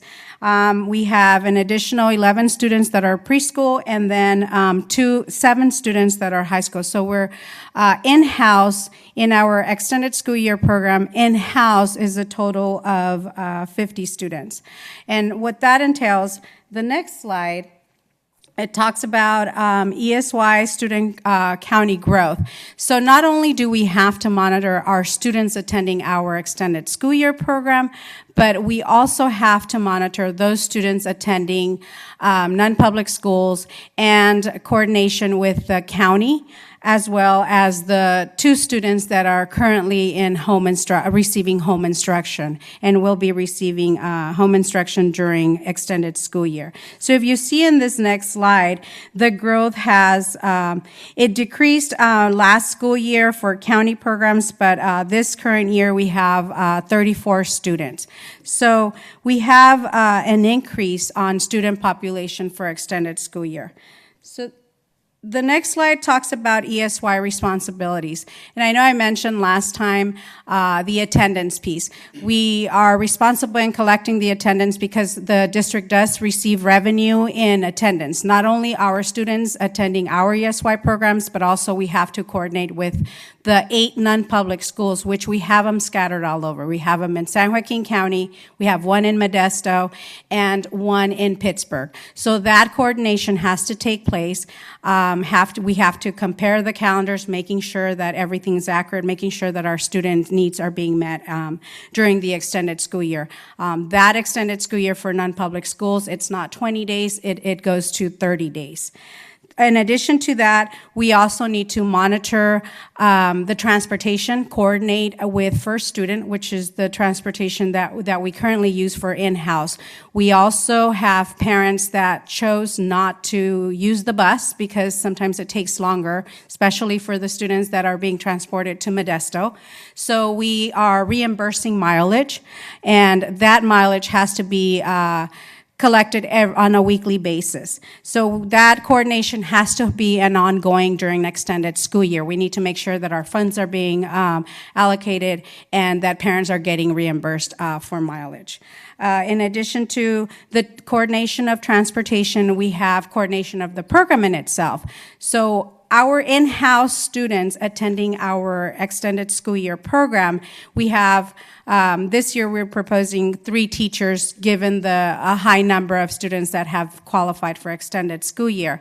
We need to ensure that in order for our student needs are being met and that we are in compliance with IEPs, we need to ensure the programming is allocated, is set according to each student, and we have to review each IEP, make sure that those receiving corrective reading or that are on reading mastery that have the leveled books, we need to gather all that throughout the what has happened throughout the year and making sure that those teachers teaching ESY have the right textbooks. In addition to that, we have software. We have curriculum online, which is Learning A through Z and MobiMax. So classes have to be created.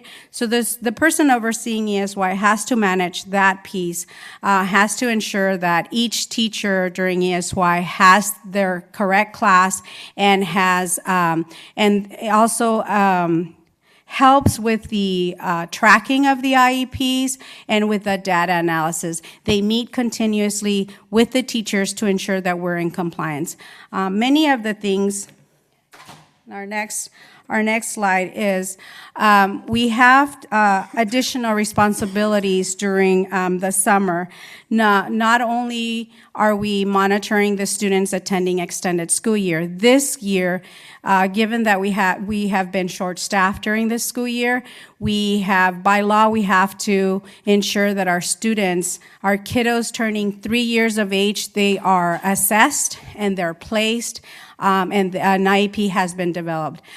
This person overseeing extended school year would be assessing these preschool age students. We would be coordinating with VMRC, which is Valley Medical Regional Center, attend transition meetings. We need to make sure that we're in compliance for that 3rd birthday once those students turn 3.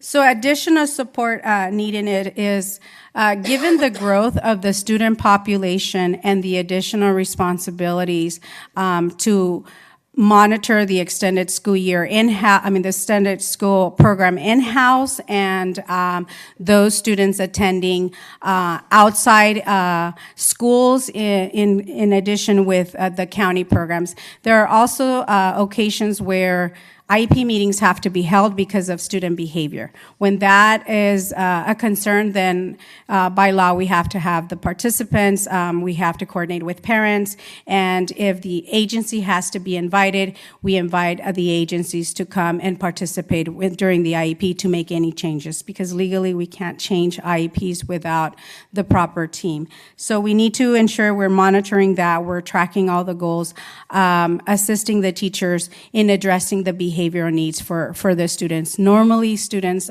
qualifying in our programs during extended school year, they have a high level of need behavior-wise. So that also needs to be tracked and ensure that we are addressing those needs according to the IEP.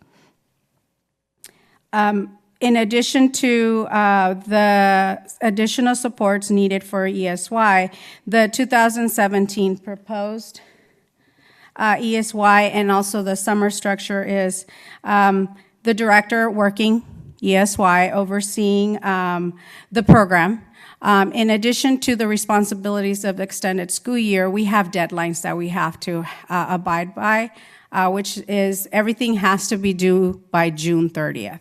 So not only are we monitoring extended school year, but we have to make sure that our case miss, what we call our case miss report, which is our state reporting, has to be conducted. We have to have everything ready by June 30th. What that entails is we have students graduating from high school.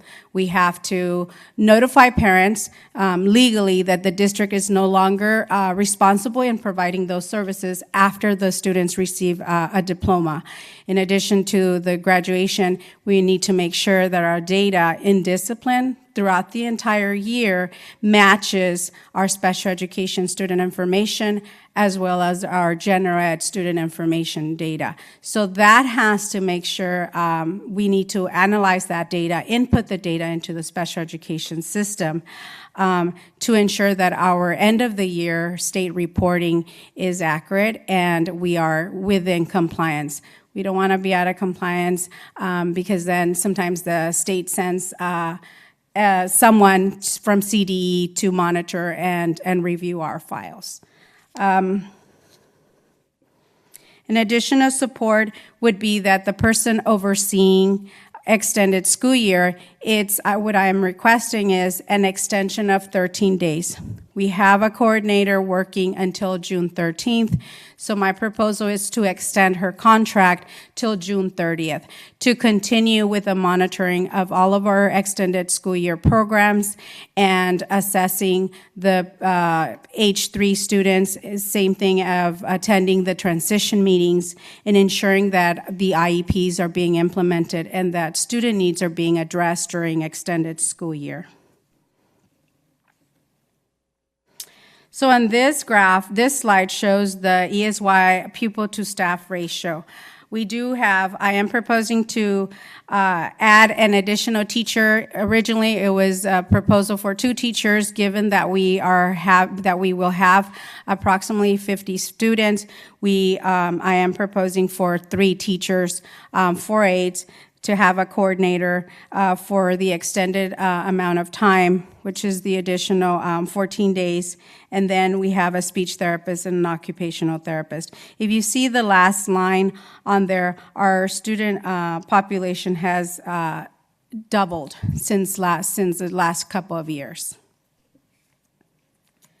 My last slide, it gives you a description of ESY cost. I gathered last year's cost and this year. And if you look at the totals, last year's is a little bit more. It's approximately $300 more. And the reason being because last year we had a contracted occupational therapist. So this year I'm proposing the extension of 14 days for the ESY coordinator and since we have an OT, the cost will be approximately $1,000 and then have a speech therapist. So we are indeed not spending the $26,300 that was spent last school year. We're actually a little bit below, even though I am proposing to hire, to extend the contract for an additional 14 days for the ESY coordinator.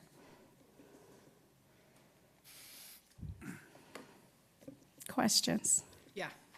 So this is difficult for me because this information, the numbers of students, this was totally different than what we got in the packet. Right. So that's a problem for me. So may I respond to that? Well, it is what it is. As the thing is that it's been more than a couple of weeks, and IEP meetings are happening. I mean, we attend IEP meetings between. May I interrupt you? Sure. I'm talking about the information packet that we received on Friday, not at the last board meeting. When I prepare for my board Right. meetings, I read the packet that comes to us in an email. Okay, And the okay. numbers in that were different than what you just presented to us. That's what I'm talking about. I didn't memorize the numbers from 2 weeks ago. Okay, okay. So I have some questions that don't really need to be answered tonight. Have parents informed the district, have all of these numbers of parents informed the district that they are going to take advantage of the extended school year program? So I expressed a concern last time this proposal was brought forward that financing a special education coordinator for 2 classes, which is now more than that, of the extended school year seemed unnecessary. I still don't see the requirements of the extended school year that necessitate it, but I am hearing that there are duties that need to be accomplished. So maybe this isn't an this has nothing to do with extended school year / summer school. Maybe we need to think about extending the work year of that coordinator on a permanent basis. Because I'm hearing so many duties that are not related to extended school year. They're special education duties, and I know they're voluminous, if I said that right. Did I say it right? Voluminous, thank you. I know how huge they are. It glows when you say it that way. It has more oomph. With the New York accent. So I know those tasks are all there. So maybe we're looking at something from the wrong point of view. Okay? Maybe we need to address it from a general staffing issue. Because I know those tasks need to be taken care of. I don't see them as extended school year. I know what's required in extended school year. I've been a summer school principal. I've had the extended school year classes on my campus. I don't think any of the rest of my comments that I prepared actually apply anymore. Because I pulled out of my packet that 38 students qualified. You just told us 50. So that's what I'm talking about, the disconnect. When I prepared for tonight's board meeting, our packet said 38 students, and you just showed us 50 students. Do we know that all 50 students are going to participate? So what happens is that at each IEP meeting, they are given a letter to give us, to let us know if they're attending. So far, we do have approximately like 35 that have confirmed their attendance. Okay, so I heard about transition IEPs. That doesn't have anything to do with extended school year. That's what I'm talking about. Maybe this is a staffing issue. So if the tasks can't be completed, then we need to look at extending the work year for the coordinator. But I don't see it predominantly as an extended school year issue. I see it as a workload issue that needs to be addressed. Okay. Thank you. Hi. What? No, I'm looking to you, Trustee Lampel, I'm looking to you for, you guys know more about this than I do. Well, she's right. It's not not all of those tasks are extended school year related. They're not. They're things that need to be done by the special education staff, either before before the contract ends on June 13th or 18 days shy of June 30th, yeah, whatever June, that June is. 13th, or then if they can't get done before June 13th, then we need to talk about extending the contract. But we have a lot of staff. We have a director, a specialist, and a coordinator at district level, correct? Say that again? Yes, Yeah. that's correct. Okay. Yeah. So- So, and I heard 13 days difference, right, Julie? 13. Yeah. So what I would suggest, contrary to my prepared comments, is that we approve it for this year. It would be very difficult to extend the person's contract because you do contracts starting July 1st for anyone who's listening who doesn't know that. So these folks who work for the district are under contract from last July 1st. It would be hard to extend it, so I would suggest approving it, but I would like district staff to look into, is this a general special ed staffing issue that we need to address? So is that a motion? Yeah. Do we have consensus from the board to direct staff to look into trustee Lampel's suggestion? Yeah, I concur. Yes. So what I wrote down is we're gonna come back and look at this. There'll be a vote on this, but then maybe the splitting of the hairs between what is the real work here for ESY versus the other. Okay. Because that was my concerns. I wasn't hearing ESY in all of this. And your presentation tonight really resounded with, this is a task Everything issue. else, okay. Yeah. So based on all of that, I will move for approval of the 2017 extended school year program and contingency hiring of staff based on student enrollment. Second. All in favor? Aye. Opposed? Motion carries. Thank you. Thank you. Opening my eyes, Julie. Item F, consider approval of 2016-2017 seniority list. Lammersville Teachers Association, California School Employees Association, Chapter 873. Staff report? We just recommend to approve as presented. Move to approve 2016-2017 seniority lists. 1, Lammersville Teachers Association. 2, California School Employees Association, chapter number 873. Second. Discussion? All in favor? Aye. Opposed?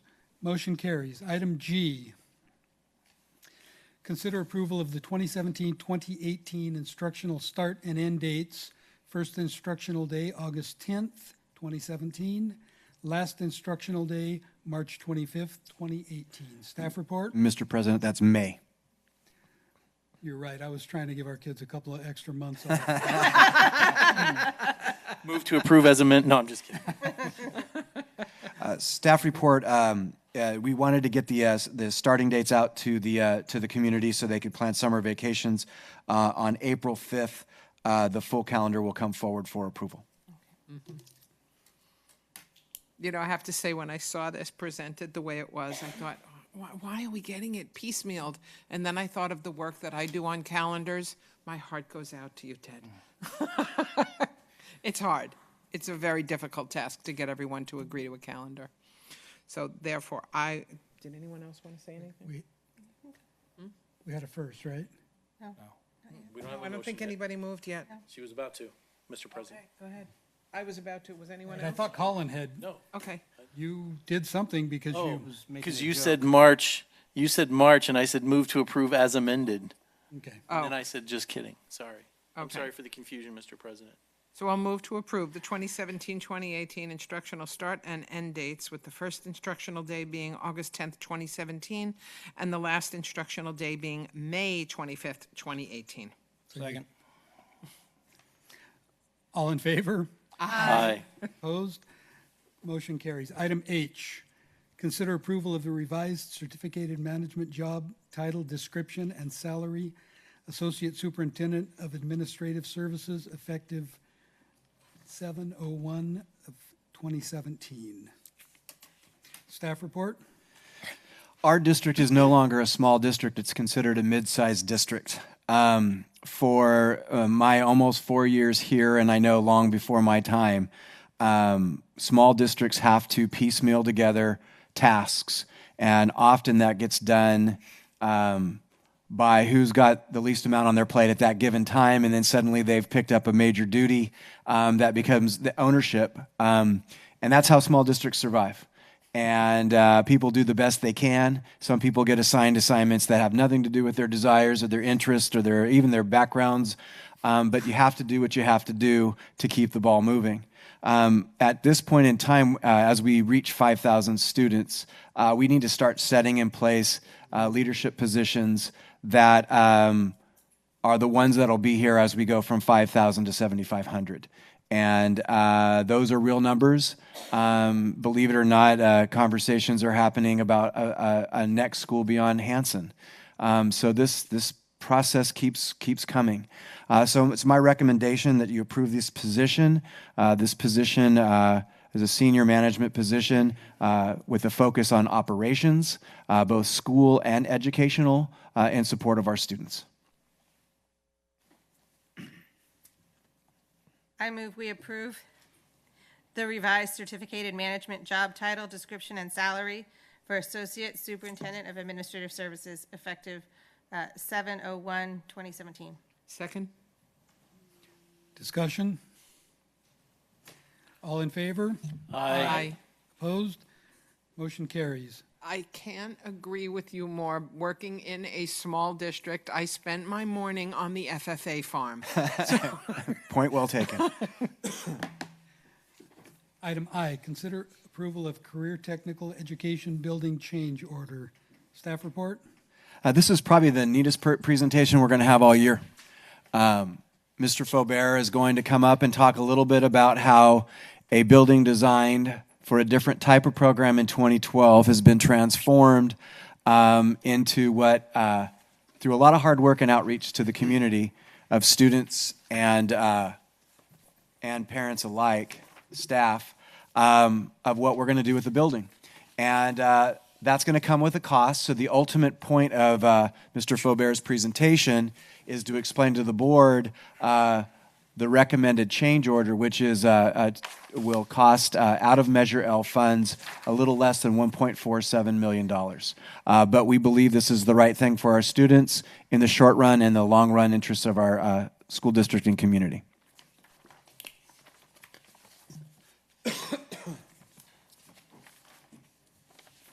Well, I'm sad that we can't see it on the screens because it would look really cool. But I'm glad that I decided to make a paper copy because sometimes you just like to have it in your hands and look closer at it than you can on a screen.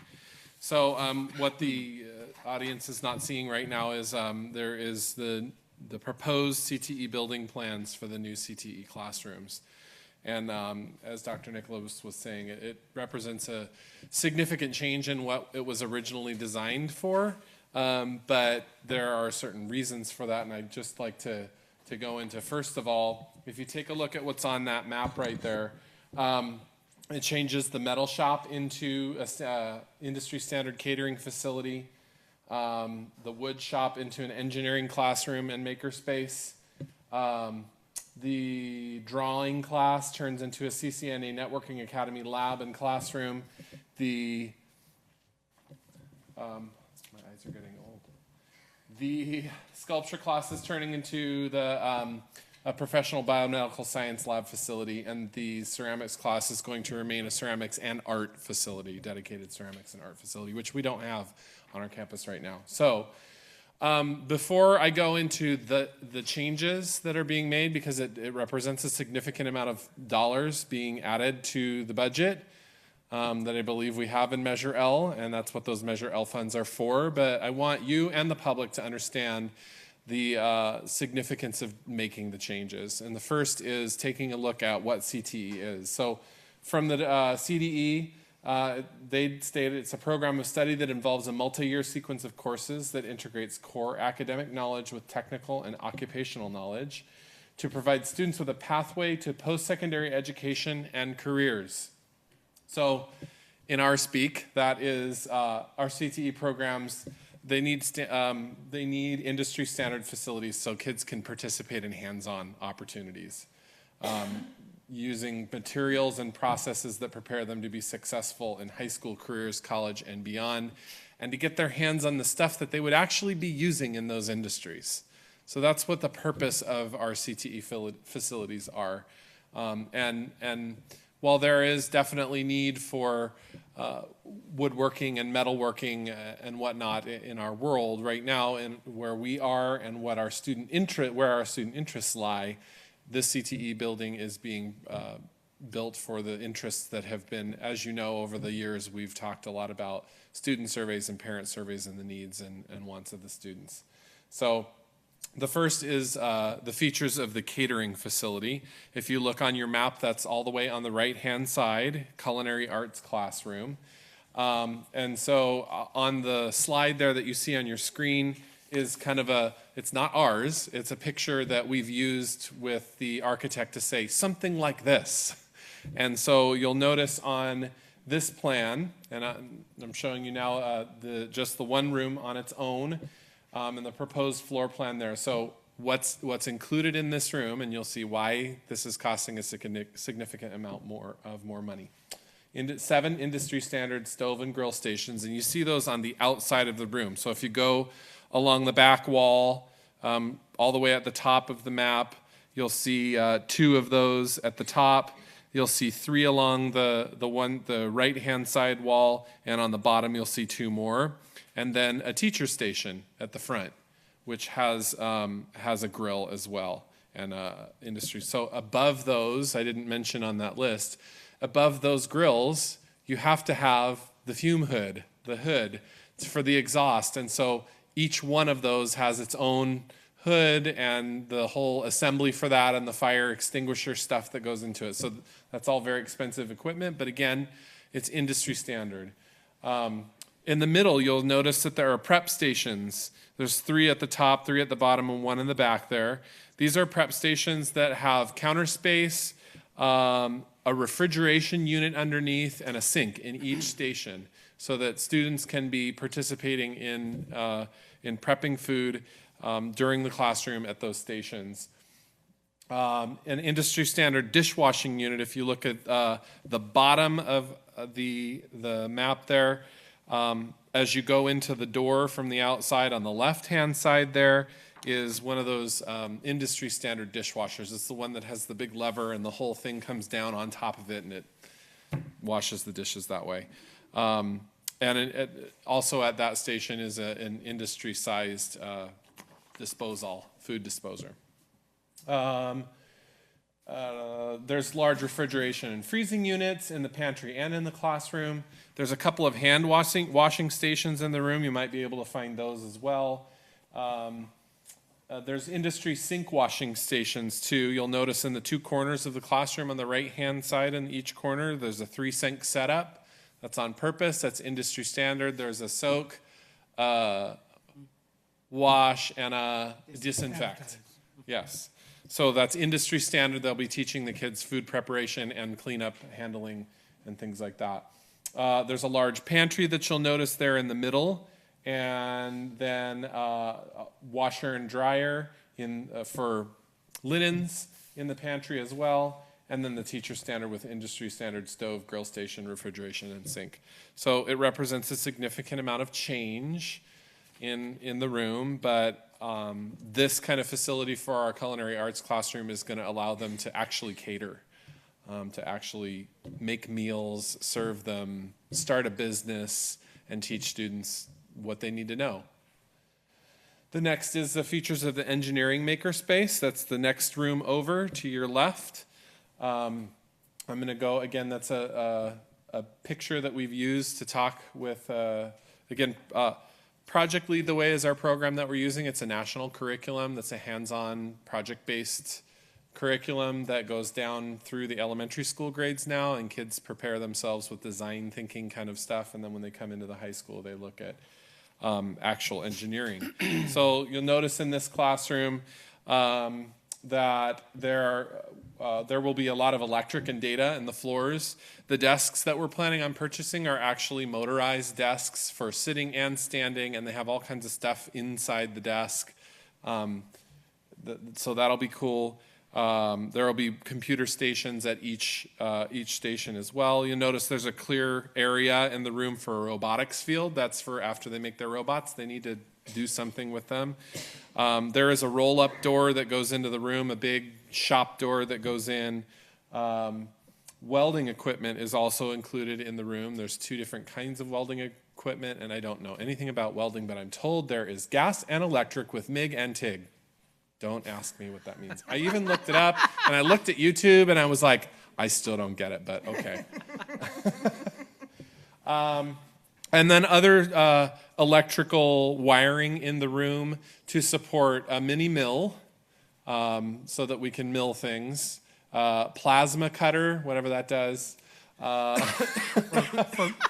It's all kind of cool stuff. It's called a David's thingamajig. sitting here like, Plasma cutter is an electrical cutting machine that cuts metals. okay, good. It'll be cool. I'm told that we can, my engineering teacher has told us that each year the first year, last year and through in the future, we'll do senior awards night, and we typically buy Mustang statues for each student who gets awards. Well, he said, with a plasma cutter, I can make an award, and the engineering class can be the one to make them with the plasma cutter and engraver and all kinds of stuff like that. So there's kind of fun stuff there. And then there's some utility sinks in that room, along with a big, huge wall that's just one big whiteboard. So that was a requirement of one of our Roll-up door, teachers. does that go to the outside Goes or to to the a hallway? outside, out Outdoors. into the parking lot Okay. area, yes. So the next is the CCNA Networking Academy Lab. This is the first courses on our campus that actually have articulated with Delta College. So when students take these classes, they're eligible to purchase credit from Delta, and they don't ever have to go take the class at Delta. But this room is essentially probably the least expensive of all the rooms, but there's a lot of networking cable and electricity that goes into the floors so that we can set up stations in there. But other than that, it's basically a big room with lots of data and electricity in it. The biomedical science lab, what we've done with that, if you've been in our biology lab classrooms at the high school, it'll be set up similar to that with a lot more storage. If you've ever been into Chris Olson's biomedical science lab classrooms, they do amazing things in there with her human body systems course. In fact, there's so many courses next year that we're adding an additional teacher who has to teach 2 additional sections. It's growing. These kids are doing great things. And so it'll be similar to our biology lab classrooms, but that means gas, hot and cold water, electricity, shelving space, countertop space, a workroom that includes a science standard dishwasher that washes the glassware and all that kind of stuff. So that's the cost there. And then the art and ceramics classroom, actually not a whole lot has changed about this from the original plan. We've actually decreased the number of throwing wheels so that we can, for the ceramics, so that we can add more table space for students to work, and still have room for ceramics. And then you'll notice, not on the slide, but on the map that you have in front of you, there's a ceramics yard right there, and there will be kilns out in that area. Gas and electric, I believe, or we're still trying to determine. It looks like it's going to be electric due to value engineering. There you go, electric. How are those covered, do you know? Say it again? What's kind of covered? It's a covered outdoor area. So it's a cinder block with a roof over the top of it, but it's open on the sides. Thanks. Yeah. And then obviously a gate to close it. The one thing that's not on here and that I didn't list here is right outside the culinary arts classroom is a small, medium-ish sized patch of land that can be used as a garden so that we can do farm to table kind of activities, do a garden, teach kids those kinds of things. It is, real quick, it is one of the areas that we've challenged the CDE to count as a teaching station because it's being set up as a teaching station, and we hope they'll count that. It looks like it's actually right on the edge of the drawing in the lower right-hand corner. Yes, it says outdoor garden. Okay, you're right. So yeah, it extends out all the way almost out to where the road, the loop that goes past. So access so they can bring supplies in and out? Yes. Mhm. There's a parking lot right there, and then there'll be a fence around it with a gate. Okay. Yeah. So I just put a slide back up to revisit that purpose of CTE. Really, the big idea here is career technical education programs really put the content into the hands of the students.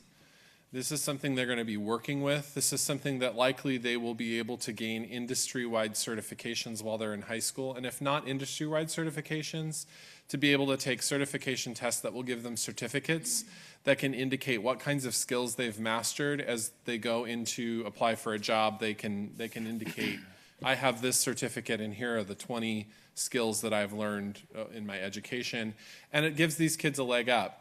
You know, if you have a kid who's gone through the culinary arts program and they don't want to start at McDonald's, they want to start at a restaurant, they can go in and say, you know, I have my Safe Serve certification and here are all the skills that I know how to do. You know, I've mastered knife skills, I've mastered, you know, cleaning skills and things like that. So likewise with all of the other programs that we have, kids are actually going in their senior year into internships.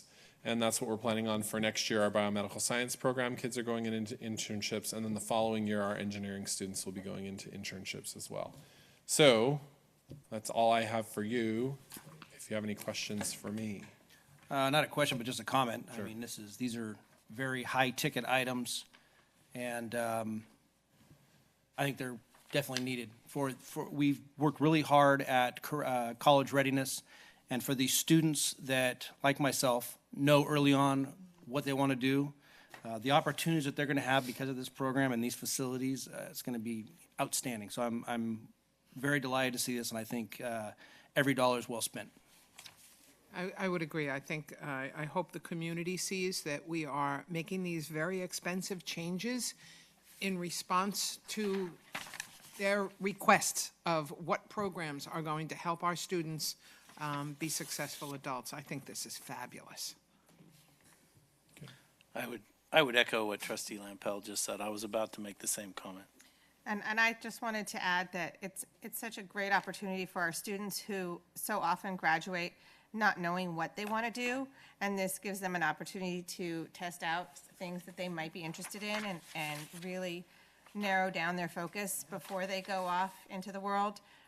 So it's just a fabulous opportunity for our students. Great job. And if I could add just one more thing before I go. This isn't the end of CTE programs. Next year, we're instituting companion animal science, where students will, there's 3 full sections of companion animal science, and they're going to learn how to raise animals. They're going to learn how the business of companion animals, which is pets, that will lead into an agriculture. That's our first course in our ag program, essentially. We have a teacher who actually owns a ranch and is getting her CTE credential so she can teach this animal science course, which will then go into, maybe we can take some land over at Lammersville Elementary School and raise some larger animals in the second class. But, and then we're also starting our very first business courses. We're doing a technical business English course next year where students are learning to write business proposals and summaries, business summaries and things like that. So this is not the end of the CTE program. These are the rooms that are needed now according to the programs that we've already built. It's kind of like we built the programs and now we need the room. And then as we continue moving through, we will continue to need additional spaces and other things so that kids can get their hands on these kinds of things. So. I think Mrs. Busatil just resigned. No sheep and pigs. If I can remind the board, Mrs. Busatil advocated for an improvement of her garden, which included a demand to have a septic tank replaced. That's right. And I just have one big problem with this proposal, and that's that none of this stuff was available at my high school when I went to high school, and I'm very jealous of our students. I think it's a wonderful program, and it is a lot of money, but as my fellow board member said, I think it's well worth it. It will provide a multitude of opportunities for our students to learn skills that they may not otherwise have a chance to learn. Thank you. Move to approve career technical education building change order. Second. Further discussion? All in favor? Aye. Opposed? Motion carries. Woo-hoo. Exciting things for our kids. Item J, consider approval of second interim financial report for 2016-2017. Staff report? Unfortunately, Alvina couldn't be here tonight. I just wanted to hit a couple of points. This is the process we go through every year. We would meet our 3-year MYP requirements for positive certification, and to compliment Alvina and her team for their continued excellence in our business services. I didn't count it. People should know how many pages it is if they didn't take a look at it. Hundreds. Hundreds. It's measured in huge inches amount thick. of work. Yeah. So I will begin reading this into the record. So I will gladly move for approval of the second interim financial report for 2016-17. Second. Discussion? All in favor? Aye. Opposed? Motion carries. Please relay our thanks to Alvina and her team for all the hard work that goes into this twice a year. First reading of updated board policies and administrative regulations. Staff report? There is a very serious flu bug going through the office, and Dr. Gill was the latest recipient of the joy of that flu bug. She's not here tonight, so if you have any questions, we'll be happy to record them, if not, or take them over the next couple weeks to answer them. But this is just the first read for the next round of ARs and VPs. I just have to say this out loud, and I'll watch Trustee Clements pass out. I have no questions.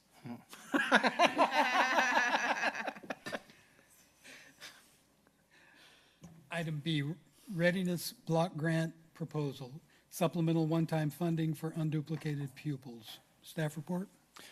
I'm going to ask Team High School to come on up, Mrs. Hellstrom, and I'll let you introduce yourself. I apologize.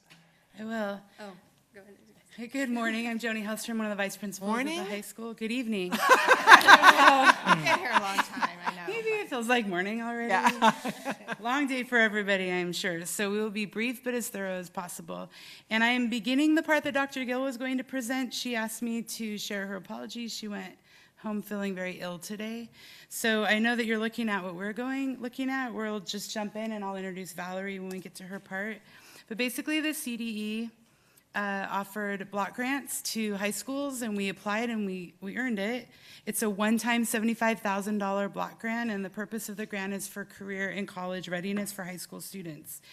The target population are what we call unduplicated pupils, and those students in some of our subpopulations of EL, lower economic status, first generation. You can see the list there.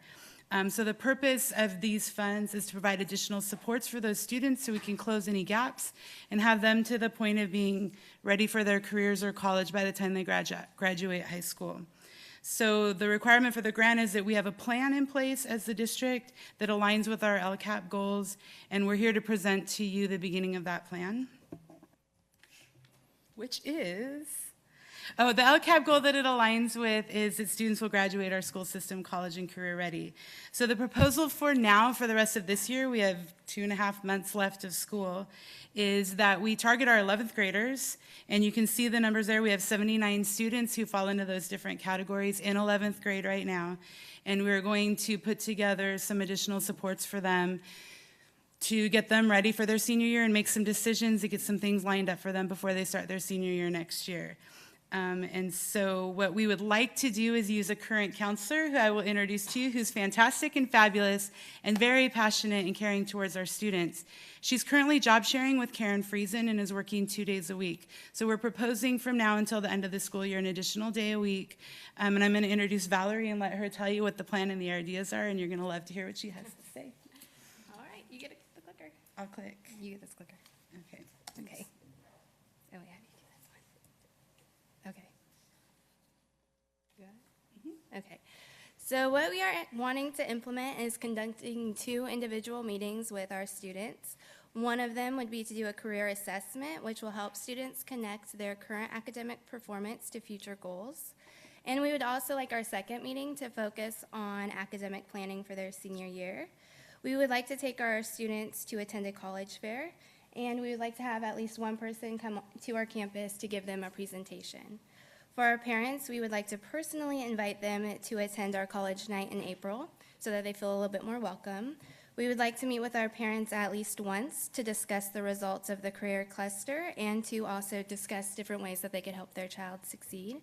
We would also like to hold an event called Coffee with a Counselor, and what that is, it's an informal meeting with a counselor and the parents where they could come and address different concerns that they may have or ask questions. And there will be an overlying topic of the evening, or not evening, the morning. And the topic we're thinking is what they can expect for their children their senior year. All right. Next one. Okay. So then, hopefully by implementing these plans, we could really figure out what works and doesn't work for our next year. So next year, we would like to, conduct 5 individual meetings with our students.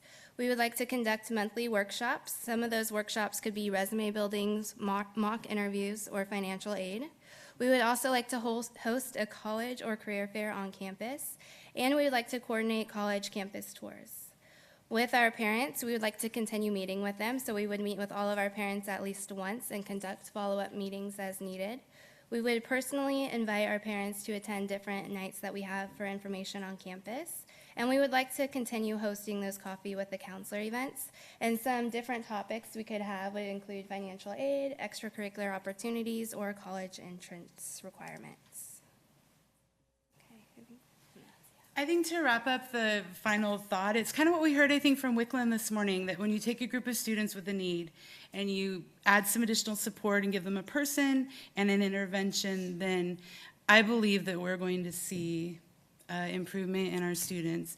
And ideally, next year, the goal is to reach all 9th through 12th grade students, and ideally, every student is going to graduate from those populations with a plan for either attending a 2 or 4 year school, a trade school, or have a career set and ready and already taken steps towards that. So the idea is to really give them a go-to person, and then the parent and the student have one person they're comfortable with and go to with anything that they need, and who will provide them with the information and the additional support that they need in order to be ready for college and career. It's all about closing the gap for those kids. And then I think we'll just end by saying that we both are really passionate with the program and we're confident in its success. So we thank you for your consideration. Questions? Having worked in the California education system back in the years when counselors were being cut and slashed, and a lot of high schools didn't even have counselors, I'm thrilled to see this expansion. The only question I had in preparing was, how are you going to get more time out of already overworked counselors? I didn't know you were part-time. So my only question was answered. I think this is great. Meet the needs of the students. I agree. Yeah. And I just wanted to commend you because having seen a lot of, my daughter is now in her 2nd year of college, and having seen a lot of her fellow classmates flailing around, not having had the support when they were in high school, I just want to commend you because I think this will help a lot of students start off on the right foot once they leave Mountain House. That transition is difficult enough on its own, and then if you take a student who's unfamiliar or uncomfortable for any other reason, it's really complicated for them. No doubt. Any other questions? Thank you very much. Thank you very much. Thank you for staying so late on a work night. We're very happy to be here. Item C, Mountain House High School Aquatic Center Program and Usage Proposal. Staff report? Yeah, we wanted to bring this forward as a discussion item. Simply, we want to get the ball rolling. The pool is will be done in a couple of months, and we had bandied around a couple of ideas about how to run the program. So I had Dr. Gill put a model together, and again, she went down today, and so she would be able to talk to some more detailed questions. But really, it comes down to go big right out of the chute, or to go prudently right out of the chute. And so the discussion for the board tonight really is around the prudence versus go big. And the specific thing is how would we manage the pool? So we looked at it and started asking ourselves the question, why would we run the pool any differently than the stadium? Civic reports, handles outside agencies. We have a facilities use subcommittee to respond to questions and concerns, facilities use manual. We have a supervisor in our classified wings who oversees and supervises the maintenance and care of the stadium. We are going to hire a company to take care of the chemicals in the pool. This person would be required to oversee the company that's doing the work as a stop, as a double check. And then you have the coaching staff who would be utilizing the pool, or the PE staff, or the school site staff. So we started looking at the cost of a position, and originally, ambitiously, in the big idea, that position would be like literally running programs and recruiting people and kids and things like that. And I think the recommendation from staff is that we start more prudently and look at the pool like the stadium, and let outside agencies rent it, provide their own lifeguards, provide their insurance, and run it that way. And until we learn and see how the pool operates, and if we want to take that ominous task over at some point, we can. I just think we have a good model with the stadium. So those two options is hiring a staff to go big, or the prudent version that I gave you, along with the other parameters that Dr. Gill put together, so we can take this with a board first overview to the facilities subcommittee and have a greater discussion about what that would look like, so they can come back with real, true, tight recommendations to go in the manual. When we began talking about pool usage and how it was going to look and what it was going to look like and how it was going to work and all those things, I personally, and maybe the rest of the board, did not have this same understanding, but I understood that we were going to get some options presented to us, what it would cost, how it would work with an aquatics director, how it would work if we had an outside agency like the YMCA or something like that run programs there, and how it would work with your prudent suggestion. And we haven't heard much other than the idea that we might hire an aquatics director and the prudent version. And I was more interested in hearing some more detailed options.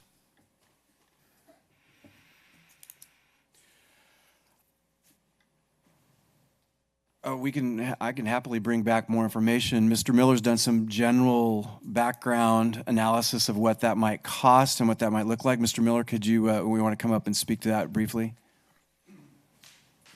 Good evening, everyone. As Dr. Nicholas pointed out, we have done a preliminary look at other models and how other districts run that. And President Pombo, as you point out, I'd be happy to put together a presentation for the board to break down what that would look like and how that would look in our district as well. As Dr. Nicholas pointed out, though, that prudent model, based off of what we currently have in place in relationship to the facilities that we have over there now at the high school, is something that, just from the standpoint of simplicity, I would suppose, and cost is what we're suggesting at this point. But I'd be happy to come back with a detailed presentation as far as what that Could you talk a little bit about you did do some research into specific cost of the salary? Yeah. So the specific cost, without that in front of me, so roughly the average cost of a facilities manager for just a pool itself is anywhere between $38,000 to $50,000. For instance, if I recall correctly,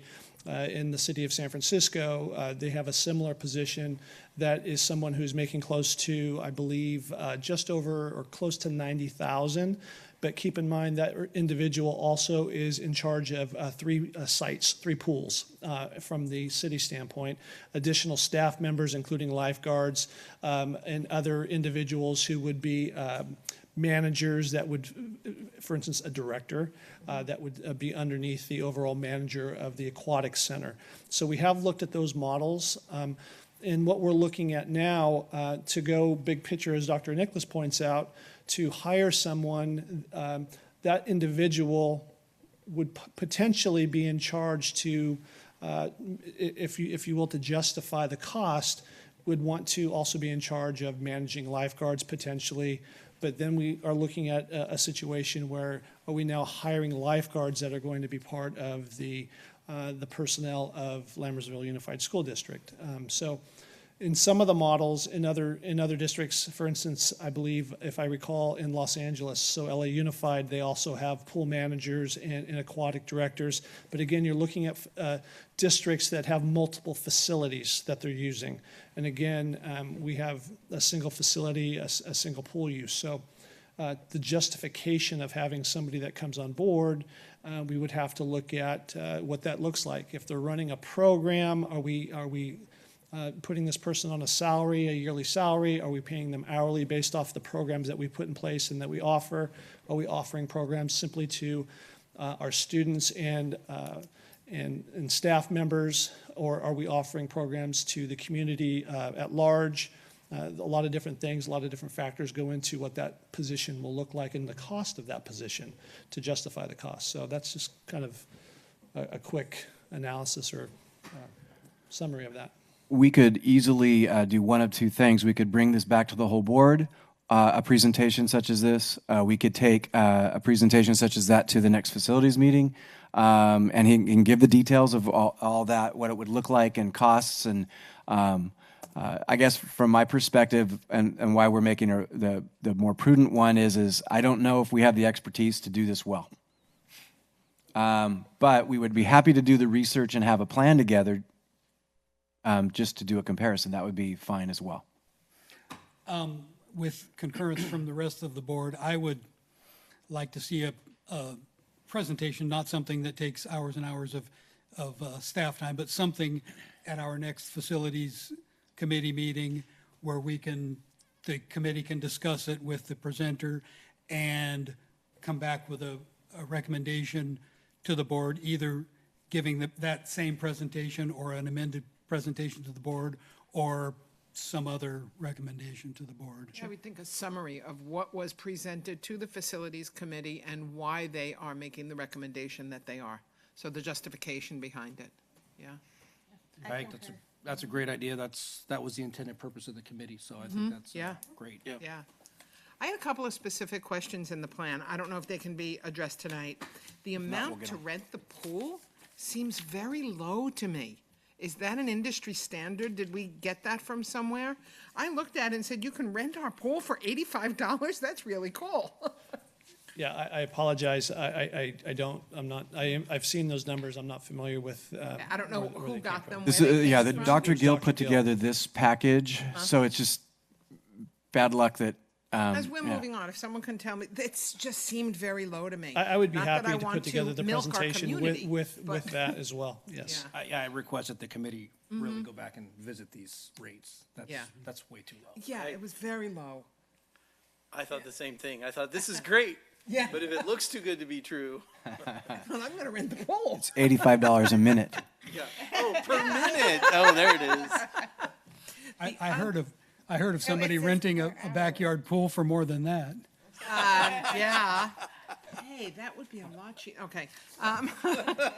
The other thing, and I'm sure it can't be addressed tonight, I thought it was pretty funny. On page 373 in section 2, it says the facility user shall have the pool cleaned. Okay, so if I'm renting the pool, I don't know how to clean a pool. So I didn't know what that meant. I'm sure that means you have to pay for a vendor to come and. Okay, I didn't know. It didn't say that, so. I'm hoping that's. I would, yes, and again, I would assume that's a safe assumption that it was just simply how you find it, or how you find it is how you leave it, and then any cleaning of the actual pool facility itself in the water would be So the it's something cost. that might be in the agreement. You have to pay for this to clean the pool after your use of children with diapers. Okay. There you go. Got Yes. it. That's a nice way of saying it. Yes. For the members of the committee that are here, I'd just give a couple. I really am concerned about liability, especially in this state. Anyone can sue anyone. They're going to see us as deep pockets, so it's great they're going to provide liability insurance, but in the grand scheme of things, that really doesn't mean much. So it's just a concern of mine, and I don't know if having a representative that's employed by the district there makes a difference or not, but just something for the committee to maybe discuss and consider.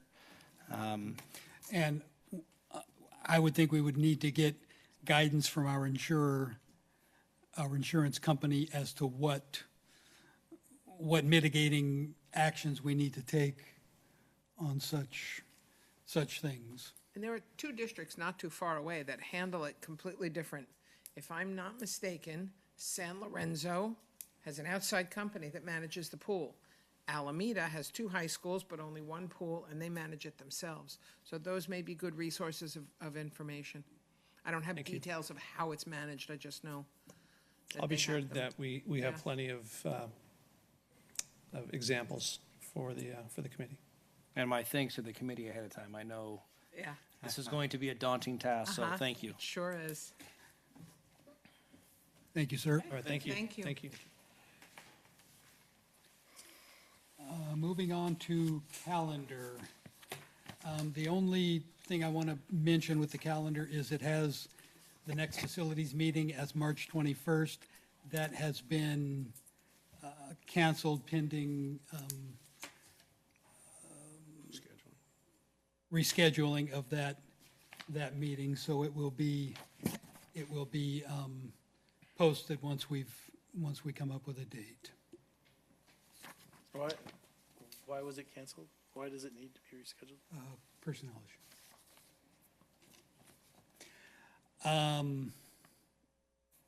We will shortly be adjourning to closed session where we will discuss public employee discipline, dismissal, release,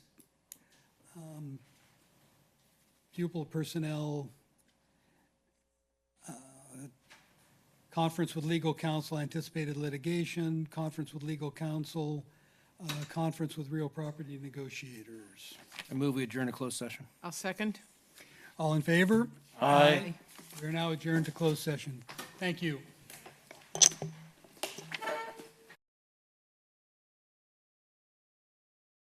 When I see something.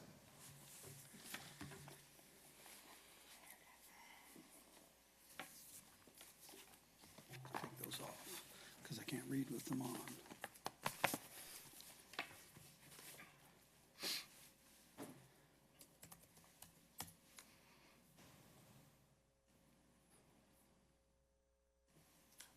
David, say something. Yes, sir. It should be recording. We're streaming. We're on. You're on? Okay, you're on. The following actions were taken in closed session. Public employee dismissal, release compliant, Government Code 54357.6, 54957. Board took action on a motion by Trustee Lampel and seconded by Trustee Clements to authorize District Superintendent to notify an office supervisor of release from his/her probationary position by the following vote: 5 ayes, no noes. Closed session item B, pupil personnel. Board took action pursuant to Education Code 48900B and 48915C1B on a motion by Trustee Balzerini and seconded by Trustee Pombo to approve the suspended expulsion for case number 161/17, number 3 by the following vote: 4 ayes, 1 no. Trustee Lampel. Closed session item B2, pupil personnel, Education Code 35146 and 48918. Consider approval of a waiver to expulsion case number 16/1703.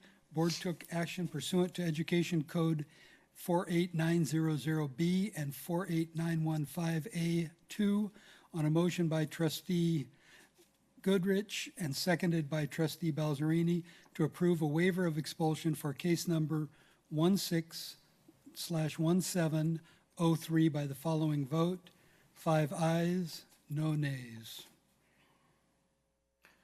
And Mr. President, just for the record, we reconvened open session at 10:48.